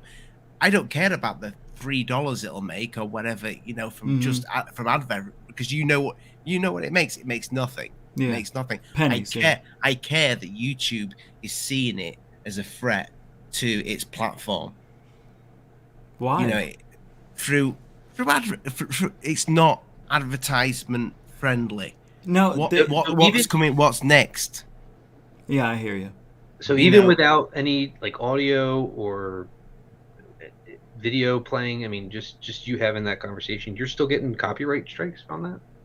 Not strikes. So not strikes. Limited advertising. The warning, right? Yeah, you can't. Most videos that I do, and I don't put the ads in between the section. I just literally just put it up, because the ads don't make anything. So literally, I monetize, because monetizing your channel on YouTube like to promote it apparently more because it makes them money, even though YouTube said many moons ago that it doesn't make them money. Didn't they say they were a non-profitable company or something like that?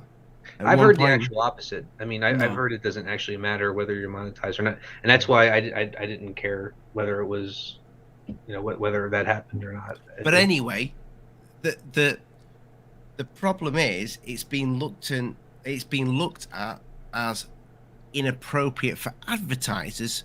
So my worry is some of it inappropriate for the audience that I'm wanting to reach.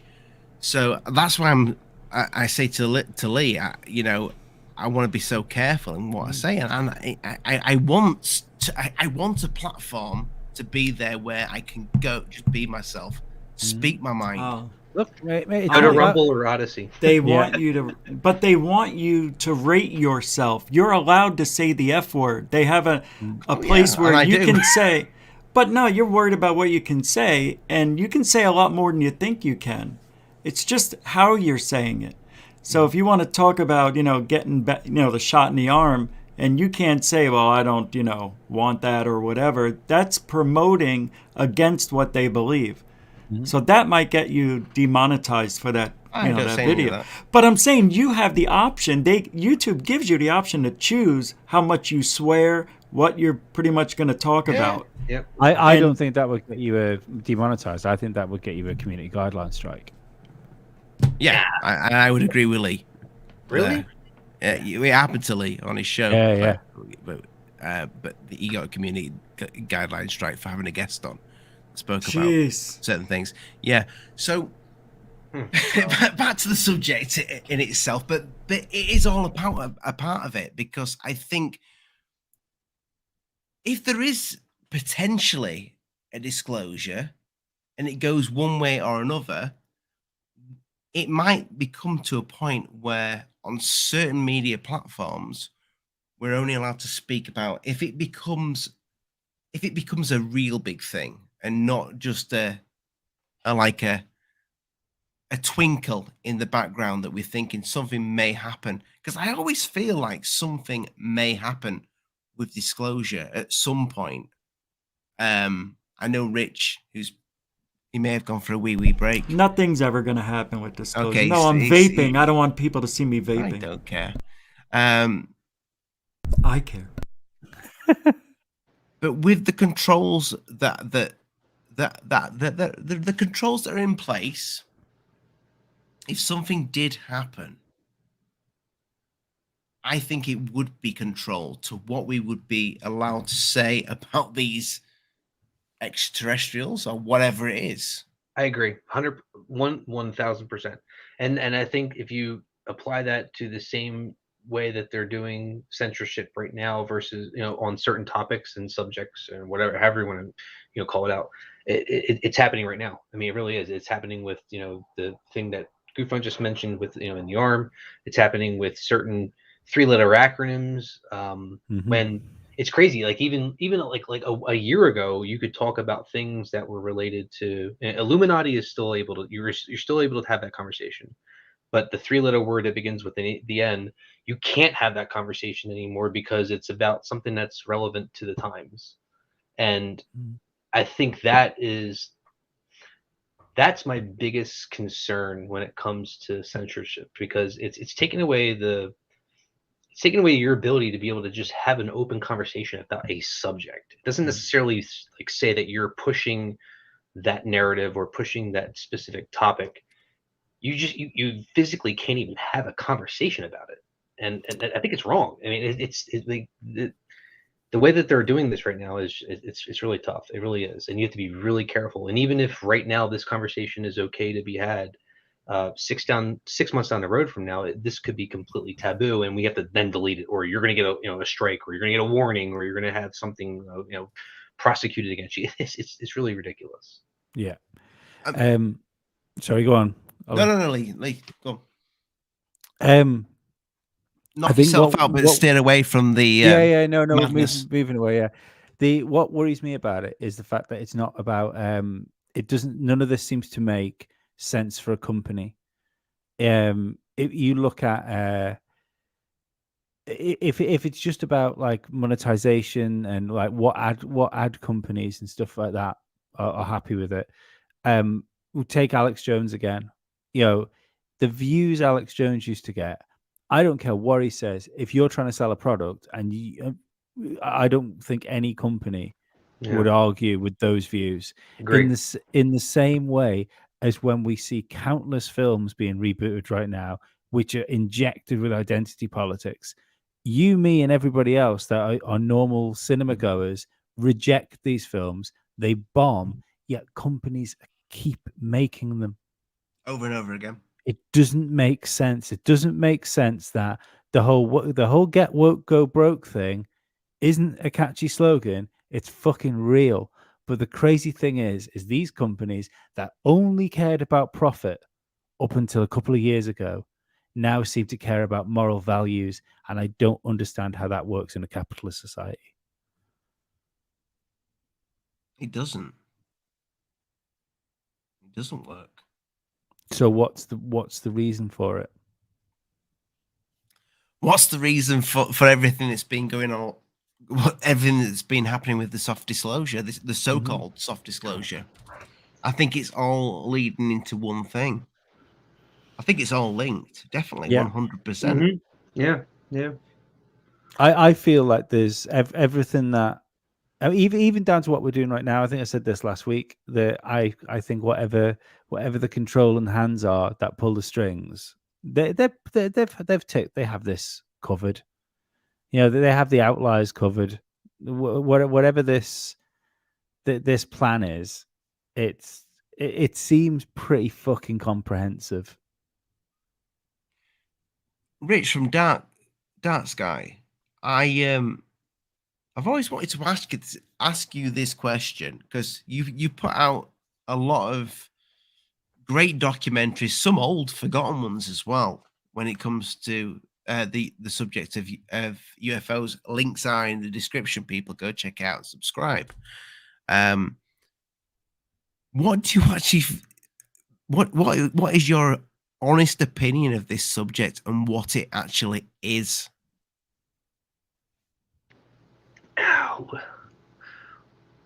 You must have a feel. You must have a feeling deep down inside what all this is about.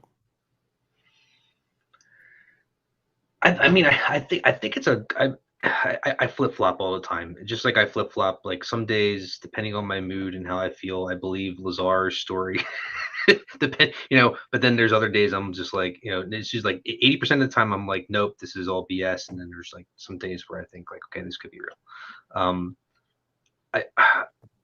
not sure how to answer that. Part of me believes it's a much bigger topic and conversation than what we're having now. That's not related to the subject at all, and in the sense that it's like aliens from space. At its core, I kind of think it has to do with some sort of tech that we're just not aware of.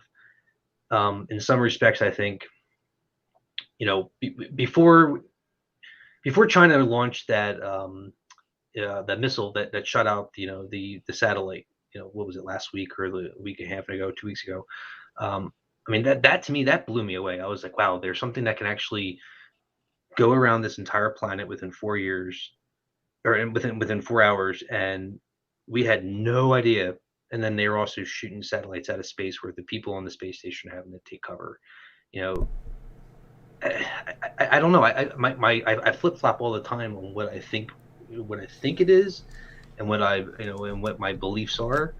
I mean, I definitely don't think that we're alone in the universe. I mean, I think that's just naive to think that that's what we are. I mean, the universe is just way too big for anyone to think, in my opinion, that we're alone. But what we're experiencing today, is it actually that specific topic? I don't know. I think for me, it's a hard thing to just say like definitively, like, yes, this is what it is. I constantly flip flop on what I think and feel. I'm not sure how to answer that. No, you answered it fair and square. If that's your God's honest truth and the feelings you have about the subject, then yeah, I mean, because who am I to question it? Yeah, I mean, so like me personally, like I've seen things in the sky. I mean, I've been an amateur astrophotographer for the last 15 years. I've got tons of telescopes and cameras. I've got tons of different filters that I use to take, hydrogen alpha, OI, sulfur, different. I mean, so I'm well educated on the subject of space and technology and engineering and all that kind of stuff, just with my career and my hobbies and stuff. But I don't think that we're alone. But at the same time, I don't know. I don't know what it is. I don't know. Do you believe in God? I do. Yeah, I believe I believe there's a bigger power out there. Yeah. So, did God make aliens as well? I mean, why stop at Earth? If you're building one Lego model, build another one. Yeah, I don't know. Yeah, I don't think it's the same. I think there's I think it's a much bigger conversation than just the alien topic, I guess. So you, when you say you believe in God, are you? This is a totally different show. But are you a religious man? No. Not. Was you an atheist before? No, I never was like raised like Catholic or anything like that. I was, I went to church and stuff when I was younger, and was raised to believe in a higher power and that kind of stuff. Pray and that kind of thing. But I'm not like one of those church people that focus on that. That's what I mean. That was never my thing. The reason why I asked that question is because like I think Rich was speaking about the Chinese ballistic missile, and that he believes that the Tic Tac may have come from China. Mm-hmm. Yeah. But what if that's what we're supposed to believe? What do you mean by that? They want us to believe it's aliens. They can't say this and that. So you guys at your end, or you either think that China runs the show, or you guys run the show? I don't personally think that the TikTok. What if not? What if the world runs the show? What? Like a secret government type of thing? Yeah. What if the world runs the show, and everything that we see when it comes to the Chinese ballistic missile, when it comes to all these different subjects, because we don't trust media. I personally think they just created their own tech in a secret way, and were able to demonstrate it in a way that would freaking scare the hell out of everyone, like it did, without saying anything and just being covert. I mean, I really think that's what it comes down to. I mean, and on the flip side, coming from living in the United States, yep. we do the same thing, right? We have technology that is either, on purpose or on accident, that's revealed to the public, and it's that like, oh shit moment, like, okay, well, now we need to have this conversation. We need to disclose it. We need to have this, we need to talk about it. But I think absolutely, I'm not discrediting, the human race at all when it comes to us being able to, come up with this type of tech and engineering. I mean, I think we're absolutely capable of doing those things. When it comes to something like the Tic Tac and the way that they're describing that tech, when it drops down and makes all these different maneuvers, I have a really hard time believing that came from something that's from our secret government, if people are piloting it. If it's something that's not piloting those specific crafts, and I have to go on, what Fravor and everyone else is saying, like they saw it, let's just believe what they said. If that's the truth, then my mind starts to think, okay, well, it's more than just the craft. Like, what freaking material are they using that's able to do that? Because conventional metamaterials. What's that? Metamaterials. Right. Yeah. Like what kind of metamaterial are they using that's actually able to, like, what are they using to build that type of specific technology that's doing it? Because everything that we're aware of, whether it's public knowledge, covert, black project, something that's on the drawing board, something that's like, the TR3B type of technology, wherever it defines itself, it doesn't fit into any of those categories. It just doesn't. It really doesn't. So I would like to know how that kind of came about. I don't immediately go to its alien tech. I'm kind of like in the same camp where Rich is at, where it's like, well, maybe it is China, maybe it's Russia, maybe it's someone else, like one of our adversaries that's actually building this tech, and they've leapfrogged us in some way that we just, and to me, if that's the case, that's freaking scary as shit. And the reason I say China, because we were buying DJI drones, not just for the consumer, but for the military, through China's DJI company. And they infiltrated top secret information through those drones, where they went, and everything, all the metadata was all recorded, right? They mapped everything out. Yeah. Exactly right. Yeah, but even at its core, if you come down to the physics of it, like, how is it doing that? How is it actually making those maneuvers? Even that, the DJ tech. I mean, I don't. And from what I've read, I don't think it can't do those things. No, I'm not talking about the DJI tech. I'm talking how they stole the material. You're talking about the software. I'm sorry. The software. Yeah. You're right. Yeah. That could very well be. Yeah. Well, that's why we stopped doing business with China and DJI. I mean, just DJI and China, not stop doing business, but with all that stuff, that's why we're only staying in America now. Yeah. We have Teslas in China, so you're all right. They build them in China? No, they've got them. You mean they have the product, not the... They've got the product. So you guys got the DJI, but they got the Teslas. Yeah. So maybe Elon's doing the same thing. I think Tesla's I only... see. Yeah, they only hire people from the United States, I believe. Well, that's why you guys... that's why Donald Trump ordered the United States to stop doing work with Huawei. The Oh, right. Yeah. Same thing. Company. You're right. Exact same thing. At the same time that happened. Meanwhile, in the UK... That's right. Yeah, you're right. That was around the same time, wasn't it? Yeah. Meanwhile, in the UK, we've built our entire mobile network with Huawei. Yep. That seems like a bad move. We have no... Well, we do have choices, but we really don't. When it comes to certain things, there's monopolies. And we can't avoid it. We need the product, right? Somebody has the product. Yeah. That we need. I'm with Ollie anyway, as far as the... Good. Where this comes from. No. I think there's some sort of overarching hand that pulls the strings, something more powerful than government and government leaders. There has to be. The other, and as far as what we're talking about with disclosure and where it could be leading up to, the best, when you look at through human history, what's been the best thing to control people? Money. Yeah. Technology. Fear. Kind of. No, religion. Religion has been the single best thing to control large groups of people. Yeah. But isn't that fading away though now? I mean, it is. Yeah. That's why we need a new religion for... We're starting one. A new religion for the new normal. Yeah. And I keep hearing like how alien tech or alien in general is the new, the new religion. Interesting. Yeah. That's what I think is going on. I don't think any of it's real. I think it's all put out there for whatever this new social fucking fabric that's going to be netted over us. Social justice warriors? No, maybe. No, I don't know if that's where you're going. But... No, I don't think that. But I think we are entering a thing where we're going to have new social controls put over us. A new way of living and going about life is going to be imposed on people. Well, look what they're doing in China right now. They're doing the whole social score thing, right? I mean, they're basing it off of a social number.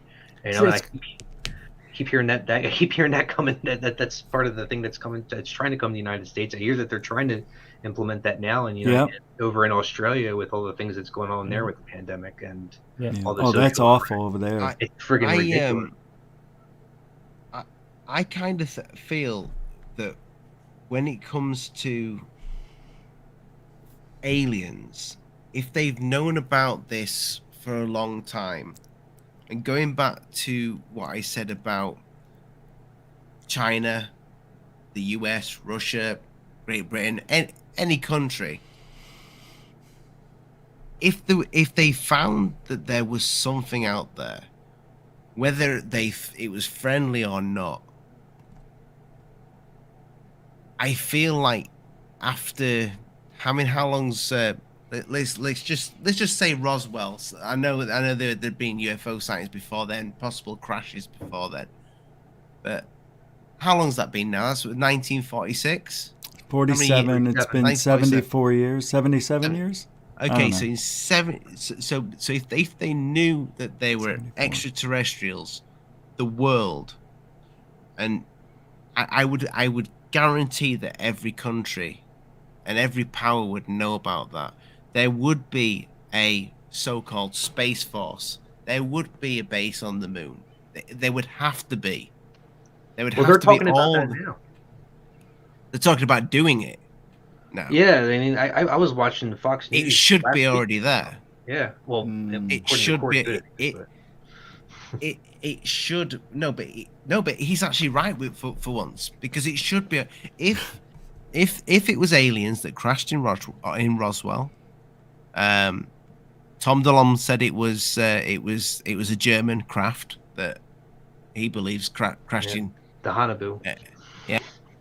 And in some ways that makes sense. With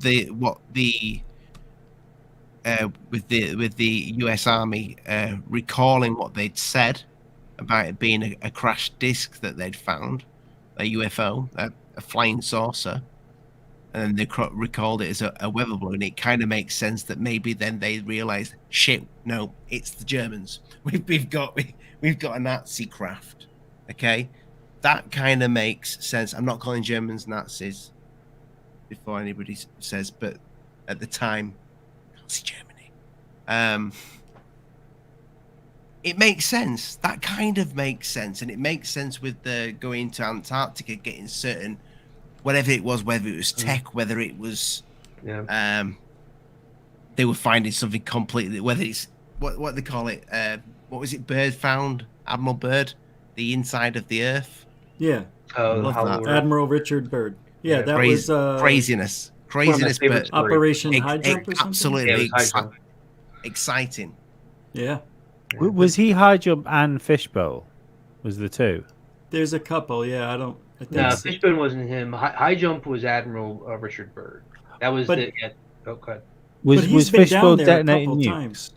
Was that it? Sorry, just going there. Was Fishbowl detonating nukes in the high altitude nukes? I don't know the answer. No. Oh, it's all right. Carry on. Sorry. Someone in the chat will know. Somebody in the chat will definitely know that. I just think that if that information was out there and it's been there for all these years, I'm pretty sure that every single country would know about this. Every single country. Well, maybe that's why that they have it, so that they signed that treaty that's in Antarctica where no one can go there. There's the government of all the governments of the world that signed the treaty, that it's specifically for scientific research, blah blah blah blah blah. You know what I mean? Like, and that brings up a good point. Like, for me, I think that's the next big topic that's going to come up. For some reason, I keep seeing Antarctica popping up all over the place. I've been hearing a lot about it. I've been hearing people chattering and having conversations about it. I've been seeing videos on it all the time.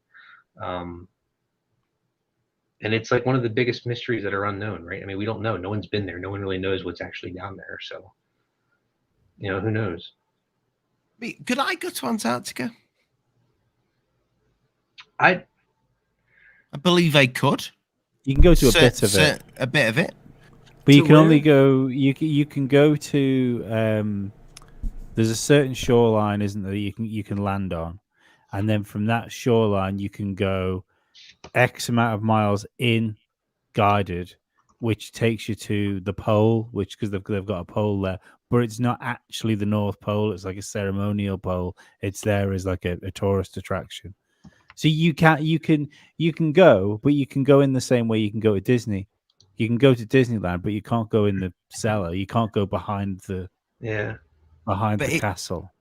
I mean, Antarctica is pretty big. Fucking huge. It's huge, yeah. What would stop somebody from getting the entire surrounding of the disc, isn't it? It's it's larger than the United States. I know that. Yeah. So what would stop somebody from just getting a boat and doing their own expedition? I know how much of this Antarctica is monitored for people coming in. I don't know. I haven't got the contract. But I mean, the thing is, it's the logistics of getting there, though, isn't it? It's a logistical nightmare. It's an actual expedition to go and do it. I mean, South America has tours that go from the southern point of South America that you can go down there on a cruise boat. Mm-hmm. I'm actually trying to look it up now to see. I don't know of just being able to hey, I'm going to get a boat and go down to King George Island and go down the South Shetland and see if I can just pull my boat up, anchor out, and go walk around and camp. I mean, I think what I'm saying is if you did have the ways, the means to do it, and I'm sure there are people in the world that do have the money, that do have the ways and means of pulling up on a nice big yacht or whatever with all the equipment to venture out into Antarctica. I'm sure there are people with that sort of money. Would they get stopped when they got there, no matter what area that they approached? Would something happen? I'm wondering. You know, how much, because everybody says you can't get in. You know, that there's this big conspiracy that says that you. Well, actually, no, I think it's factual that you can't.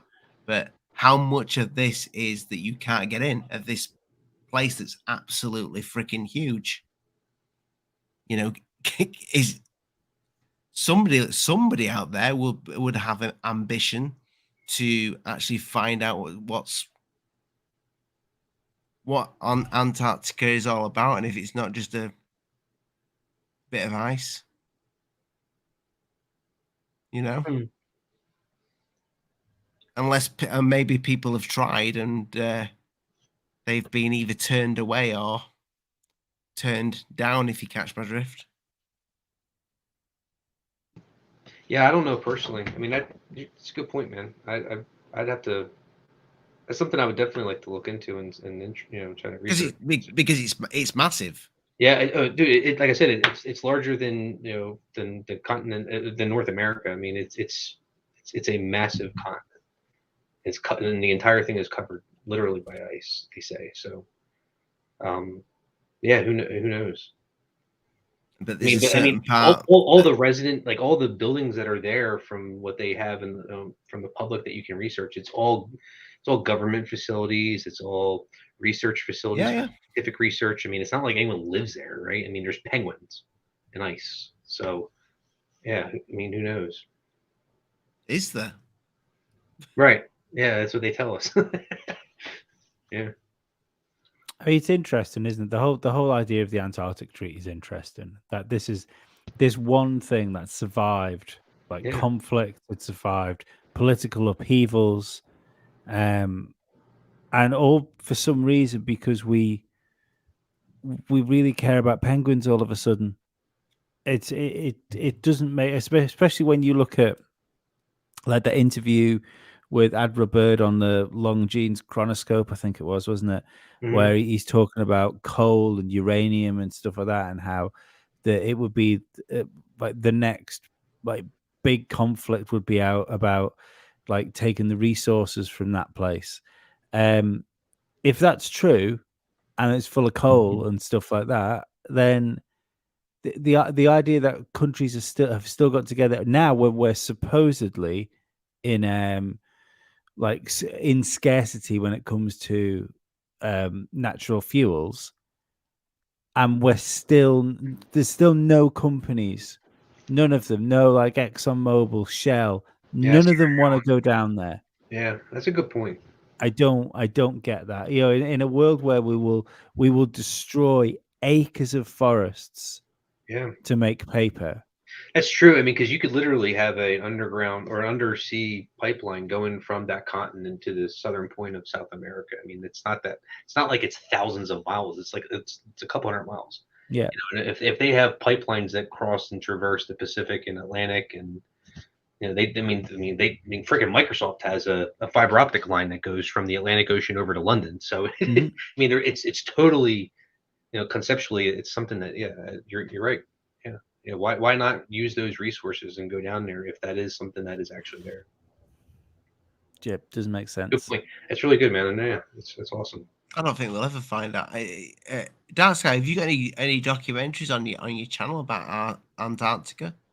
I do. I have a couple that's based on theory around Atlantis. I've got, I think, 3 or 4 of them that are specifically on Admiral Byrd, just because I love that subject. And I have a couple other ones that are like theoretical theory type of stuff that's around more of the fake ufology type of subject that's, on other pseudo ufologists that are in the field that are talking about like alien reptilian kind of stuff. But anything that's real scientific wise would be anything that's from NASA or United States government, specifically on, Project High Jump or any other, type of projects or secret projects that were around that time frame.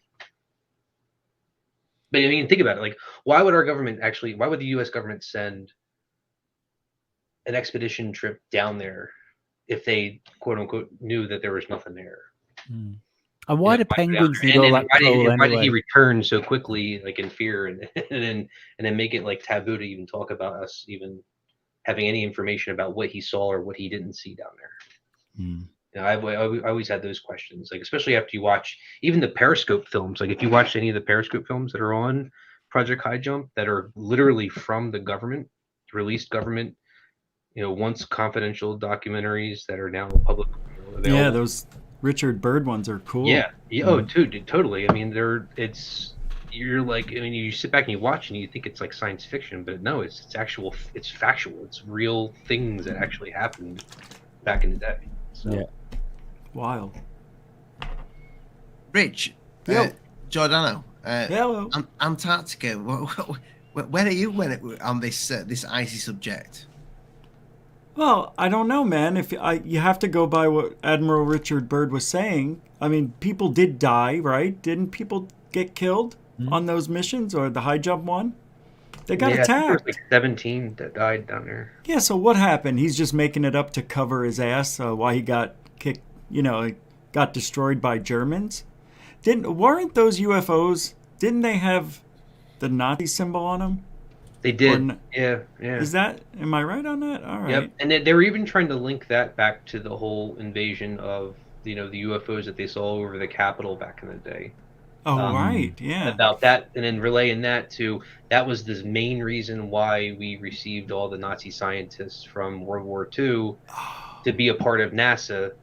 And that's why we create NASA. Right, exactly. And that's why we end up having, Werner von Braun and everyone else that was basically, that ran all these government agencies there in the United States. I mean, we literally took Nazi scientists and converted them into public citizens to be, basically, for their brain and their smarts of the technology that they knew and knew how to produce at the time. So, did anybody ever catch that Easter egg in Back to the Future 2 where they were going back into the past, and he says, "Oh, you can see about your future." Well, there weren't any Browns back then. We used to be called the Von Brauns, but my father changed it.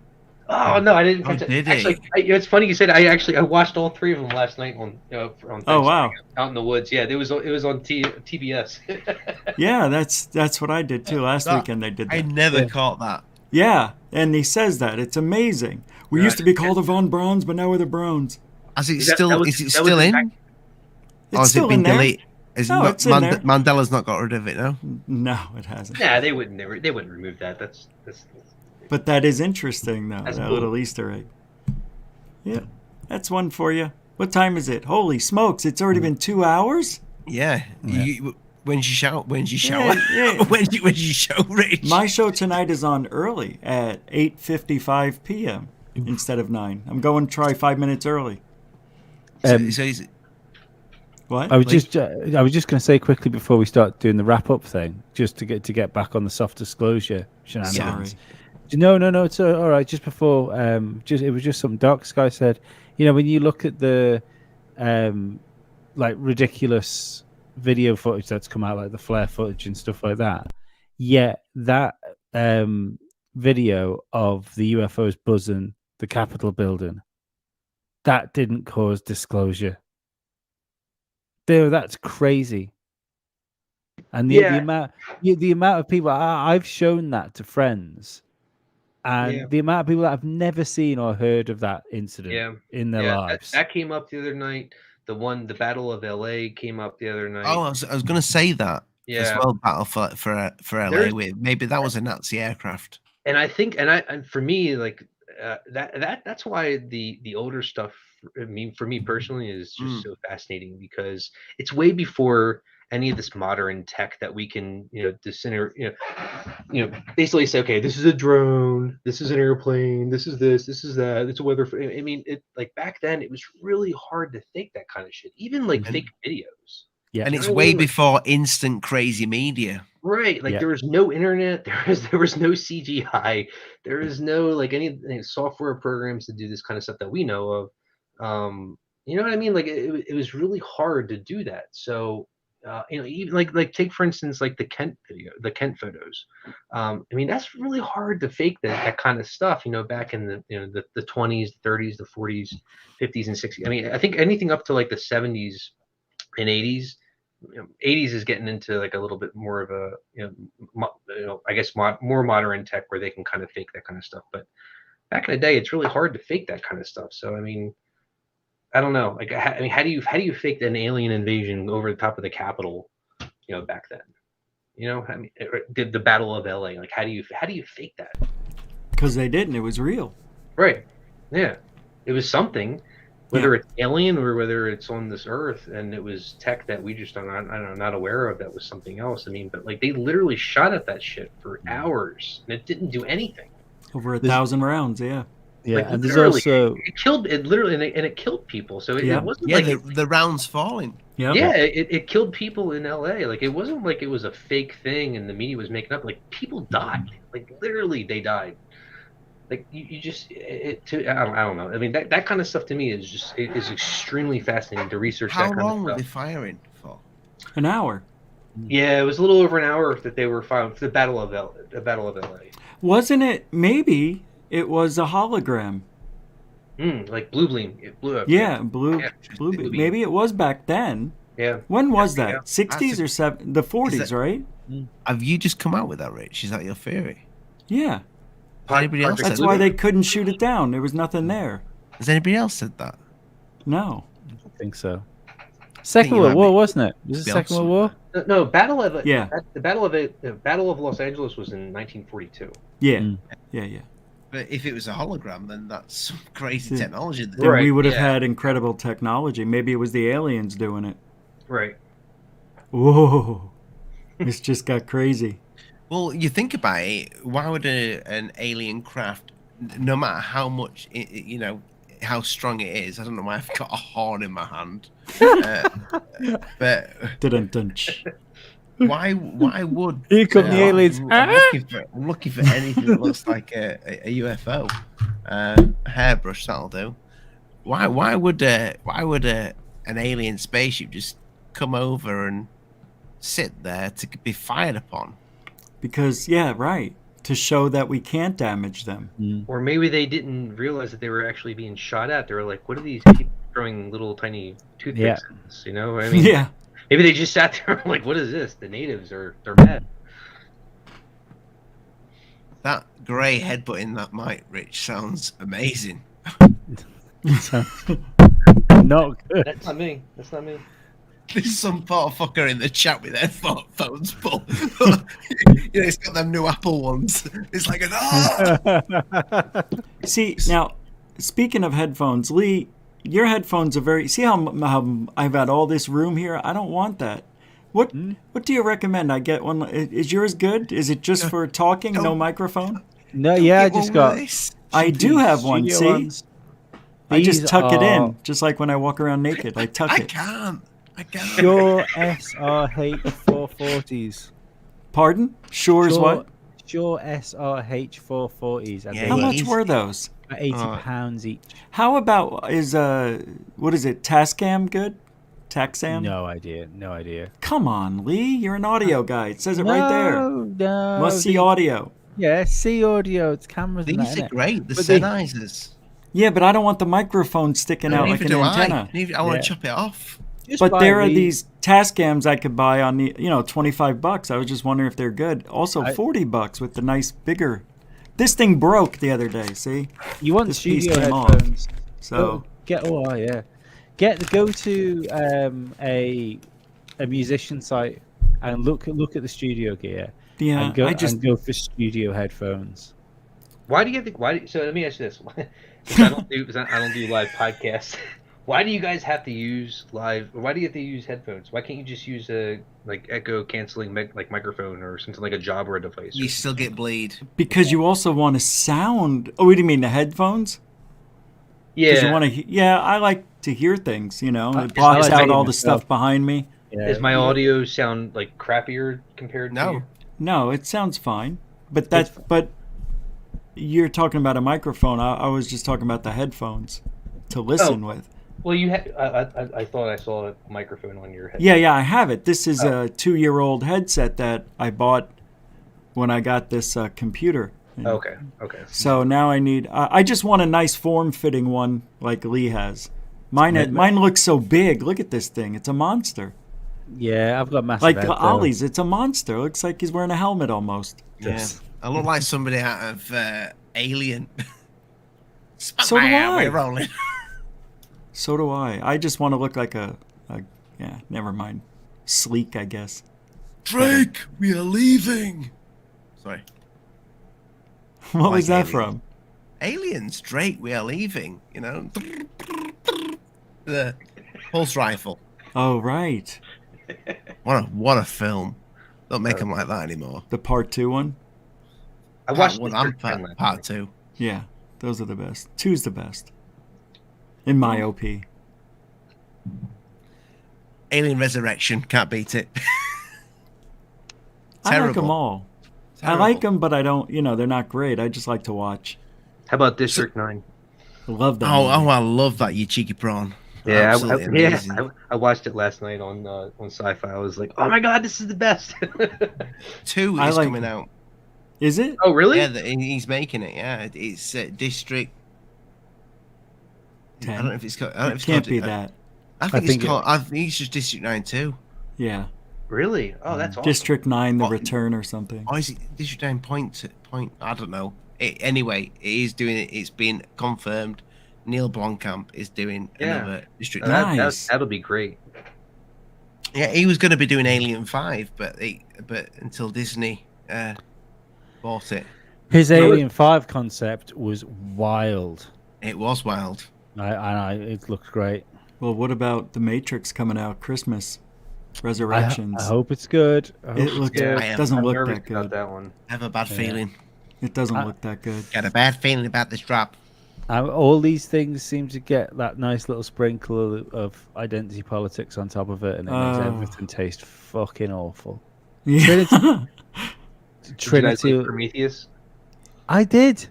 I liked Prometheus. Yeah, it was fun to watch. It wasn't great, but it was good to watch. I liked it. The idea behind it was fantastic. Yeah. If that wasn't an Alien film, it would have been amazing. Right. Yeah. Especially that ending with the ship crashing and rolling, and if it had not been an Alien film, as in the Alien franchise, it would have been an amazing film. of course, because it's an Alien film, and you expect Alien. It was a bit, it wasn't. I liked it. I loved it. I put Prometheus and Alien Covenant in the same category. Like I don't think Okay. there's two, like I don't know, they're just they remind me of the same type of series, the same Sure. Yeah. movie. Yeah. You're right. Okay, boys. Before best Alien film in the past 5 years, 10 years. It's good 10. Just say ever. 10. What is the best one? This is recommendation from the chat.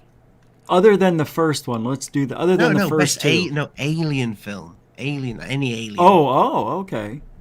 Alien. Oh, wow. Extraterrestrial. Alien. In the last 10 years. Oh, in the last 10 years, Paul. No, that's Okay. fun. That's a good movie, Yeah, man. I genuinely watched it last night. I've watched it once. It's good. Good film. I'm gonna come up with something that I really have to think about here. It's gonna take a second, Ollie. There's been a lot of iffy horror films, hasn't there? Lately, like Skinwalker and all that sort of stuff. How about Arrival? Yeah, Arrival's a great one. Yeah, I like the. I would have to go with that too. I mean, it's I not think like Aliens, but I kind of like the fact that they don't show anything, and it's more of a makes your mind think kind of thing. That's what I liked about it. Yeah. Yeah, that was it. Was yeah, I would go with that one too. I can't think of anything else that was good. Yeah, I forget when that came. I think that was in the last 10 years.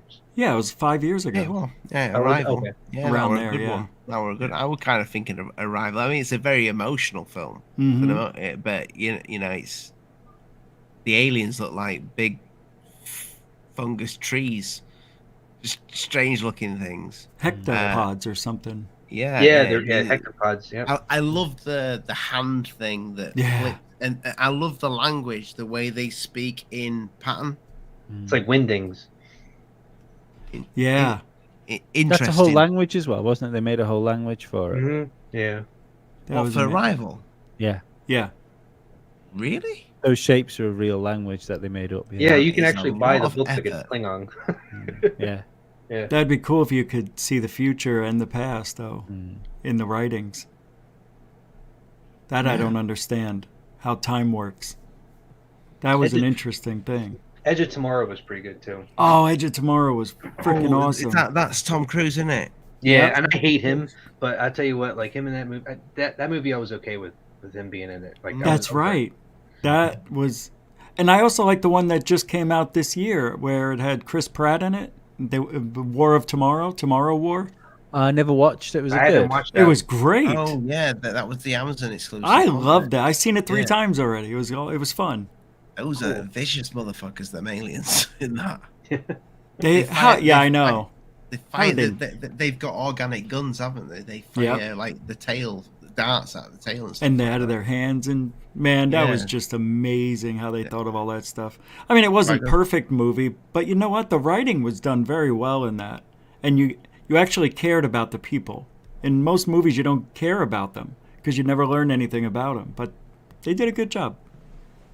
They are remaking Flight of the Navigator, apparently. No way. Oh, that's that'd be cool. Thank God. No. I hated that movie, man. Oh, really? Really? I hate that. That's the one with the kid, right? Who flies the stupid thing around. I'm losing my mind. Yeah, but Watch that watch UFO was amazing. Time travel? Holy mackerel! What? What? Everybody talk. There was time travel, you're right. Yeah. He went into the future and then had to come back, and it was all about time travel and stuff. I don't remember that. Oh yeah. He goes into the future and meets Sandra Bullock, I think it was, or not Sandra Bullock. The chick that was in Sex and the City. Yeah. What's her name? Yeah, her. Yeah, she was in it, and he sneaks away in that little tiny robot. Oh thing. Right. Yeah. Okay, now I remember. Well, yeah. Yeah, he goes back and had to light the fireworks, and his brother's all older, and the parents are all old, and in Florida. I grew up on that. I was growing up. I did. Yeah, we all did. Yeah, I'm 42. Me and Richard did. You guys were 10 years behind. You were younger. No, you were like 5, right? I grew up on that. That movie came out in 86. Yeah, and I was 6. 86 or 87. Yeah, I remember going to see that in the theater with my parents. I watched E.T. at the cinema, Rich. That was in 82. Yeah, I watched that at the cinema. Wow. So you were like 4-ish? No, I'd have been 2, but I remember seeing it at the cinema. Really? Maybe I watched it again at the cinema. Oh, okay. Maybe, yeah. Maybe when it came back out 10 years later. Yeah. And you were 12. No. I was really young, about 6. Okay. But anyway, that was the pleasantries to the end of the show. But Rich, what's going on tonight? What's going on the show? Tonight, we're talking about what I think is an alternate universe, dreaming. Oh. So we're going to talk about dreams tonight. Oh, so when you dream, you're actually in another universe, in another life that you lived. DMT realm, that's where you are. I want to do that too. That's an awesome topic to have. Yeah, and I thank you, and I hope I can make it worthy of everybody's watching. But I may have people chime in too tonight. That's an interesting theory. It might. Yeah. Oh, yeah. Theory as well. I talked about it with Third Phase of Moon and thought it would be a good topic. What's that? Dark Sky? Oh no, I was gonna say the whole that whole topic is fascinating, especially when you mix in like the whole DMT and that conversation along with it. I mean, everyone sees the same stuff whether they know about it or not. Like they always end up seeing entities when they go into that. Yeah. Anyone that's interested in this should go and read A Spirit Molecule. Okay. Yeah. I can't read. I'll buy the book, the audiobook. The audiobook. Yeah. What's it called again? DMT, The Spirit Molecule. I think I have it saved. I have the video on my channel, Rich, if you want to just... Oh, you do? Yeah. For real? Yeah. But the book's awesome, mate. Watch the video. The book is different than the video. Yeah. Well, I'll watch the video. Send me the link. Send me the link. I will, yeah. Okay. Yep. Narrated by Joe Rogan. Oh, is it? Come again? The audiobook? No, the documentary is narrated by Joe Rogan. Oh, fantastic! Right. Hey, Andy Kelly, I can't wait to listen. I may do that before I do the show. And Dark Sky. So you're uploading the documentaries. Some of the documentaries I've never seen. Some are ones that are way back really old. You put the Stanton conference up tonight. Love Stanton Freeman. What a legend he was. And that man can talk on stage. He knows what he's doing. Yeah, he does. What's your next upload? I got one later for tonight. It's really hard to find KLAS video of George Knapp talking with not just Bob Lazar, but talking with some of the other folks that were in his world at the time. Some really hard to find footage. A buddy of mine sent me that he found. It was my first time seeing it. I think I've seen. I thought I saw everything on Lazar, but I watched it last night and I was like, holy crap, this is so cool. This is new footage I haven't seen. So it was, I have that coming up. And then some other stuff that's on. I don't see the spirit molecule anywhere. You sure it's under that? I don't think it might not be under that name. I'll send you the link. I know I have it on there. I think it's called. I think I had to change the name of it so I could post it. I need it real quick so I can watch it before the show. Yeah. Yes. All right. Send me it as well, mate. So how do you find your stuff, Rich from Dark Skies? Working in big tech. Like I said, I worked in big tech for 15 years, and you'd be surprised, a lot of people that are in engineering and in IT and that kind of stuff, they're into the subject, and just made friends with people. And I always talked to them about that, like when I was on projects, and they would send me some stuff. They'd send me videos. I have a conversion machine that takes stuff from VHS and DVD and converts it over to digital media. I do a lot of that. For me, that's like one of my big hobbies outside of doing stuff with telescopes and astrophotography. So you I found the video. Oh, good. It's still under. It says DMT to spirit molecule. Yeah, that's the one. Yep. Sorry, I know it was DMT something. So do you go out sometimes and actually try and source the actual original old videotapes and then convert them? A lot of them are ones that I've collected, and so they're either on physical media that I have to convert from DVD or VHS tape over to a digital format. And I that process to me is it's fun. It's fun to do it. It's fun to process it and put it into a video format and then kind of change it up and add some stuff into it, or move things around where I would want to have it shown versus the way it originally was. I've got people sending me stuff that I find like on the internet or Wayback Machine. A lot of stuff I find either on the dark web or on things like alt binaries. So it's all over the place. It's just you have to know where to look and know where to kind of grab some stuff. But a lot of it lately has been just people sending me some stuff that they think is really cool. They're like, "Hey, I have this video. I haven't seen it on your channel. It's something you may want to check out." And I'm like, "Oh, cool. It's something I might be interested in." And usually it's the stuff that's like around paranormal and like those kind of things. But it's a couple of different resources that I pull from. Awesome, mate. Well, guys, go check out Dark Skies. We are Rich. I'm just gonna. I put the link in the chat. Oh, you've put it in. Beautiful. Yeah. Oh, sweet. Thanks, man. Yep. Lee. When's your next? This is cheaper than therapy coming up. I'm going to try and do one. Love that show. Tomorrow. I'm going to try and do one tomorrow. I was late. I was trying to do one tonight before I'd come on to do this one. Without getting me into trouble, just to explain to people in the chat what you talk about. Not what you talk about, but it's going to be more of a general conspiracy podcast now because I've had an idea. Because a listener sent me a thing. He sent me the conspiracy triangle, and it's just got loads of stuff on it. So I'm going to take that. I'm going to cut out all the different conspiracies on it and put it into a small conspiracy box. And then every week at the end of This Is Cheaper Than Therapy, I'm going to do a TikTok pulling out a conspiracy. And then over the course of the week, before I do the next podcast, I'm going to do a deep dive on that conspiracy and then essentially bastardize it for an hour on my podcast and probably get everything wrong. But I think it might be a good podcast. Yeah, but sometimes you come on the week after and say, I was actually wrong about what I said. Yeah, it's fine. Look, if you can admit you're wrong, then you're always right. And you've got David coming on Uncut, I hear. Yeah, we haven't sort of date yet, but we'll do. Beautiful. Hey, how come on the StreamYard chat I don't see my messages popping up? That's weird. I blocked you, Rich. I'm just saying. I think because I dropped the link and I don't see it. I think they changed it unless you're a moderator. Have a look. Is it? It's in private chat. I can see it in private. No, that's the one. That's not one I did. No, I can't see it. It's in the regular one in YouTube, but it's not in my StreamYard chat. Oh, maybe. Yeah.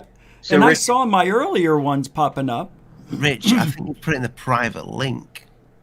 I just dropped that one in the private. No, I did not. I put a message with it. I said DMT ... Here's the link, and then I put the link in. I know how to do it. Let me see if I've just put the link up. I think that's that link works. See if that link works. I'm going to click on it. COVID. I adore doing this show. That link don't work. I see Alien Addicts, but I don't see mine. This is bullshit. I've put the link in. Oh, no, it's loading up. There you go. Hey, Rich, watch Boom. this. Don't do it. Please don't. What's he doing? He's there. Oh my goodness. There it is. Bastard. Bastards. Let me see if mine works now. No, you hold on now. Oh, hold on. Well, hold on. I'll puts the link in again. Here goes again. I'll put. Yeah, I've you probably put just unblocked me, you prick. That's what it is. You blocked me. See? Better show up or I quit. I can't believe that. Maybe one of the mods. Alien Addicts moderators is so heavy. It's not showing up. We're like, I'm gonna remove him. I don't want him posting. Where is it? Maybe one of the. Rich, put a normal comment in the chat, please. You put a normal comment. No, but I want to see if your comment shows. I know. This is so dumb. It showed up when I put other links in there, yo. Here we go. I don't even have a spot to post anything in the comments. There, yo. I think somebody blocked me. Can anybody else see me? Hello? Yeah. I see the yo. You see the yo, but you don't see the... But when you put it in... It worked. Yeah. Oh, well. It's probably a setting that I've got on. Yeah, you probably got me turned off. Yeah, it's not showing up. The links won't show up. You have a link thing that prevents links from going on the channel. Chat. If you look in the private chat on StreamYard, it shows. I may have put that link blocker in because for a while I had people putting naughty lady links in the videos for a long time. Yeah, like come check me out. My name's Deirdre, and It doesn't matter if I'm a mod or not. I'm single and ready to mingle. It doesn't matter if I'm a mod? I think it does. And I know anyone that tries to post on live chat on when I'm doing it doesn't let you have to be a mod in order. Oh, okay. That's how you have it set up then, for mods only. I'll mod you up, mate. I trust you. Don't worry about it. I don't want to be a mod.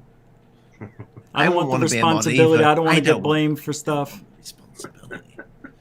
Right, boys. Well, we've come to nearly that 2.5 hour mark, and we're just rambling about.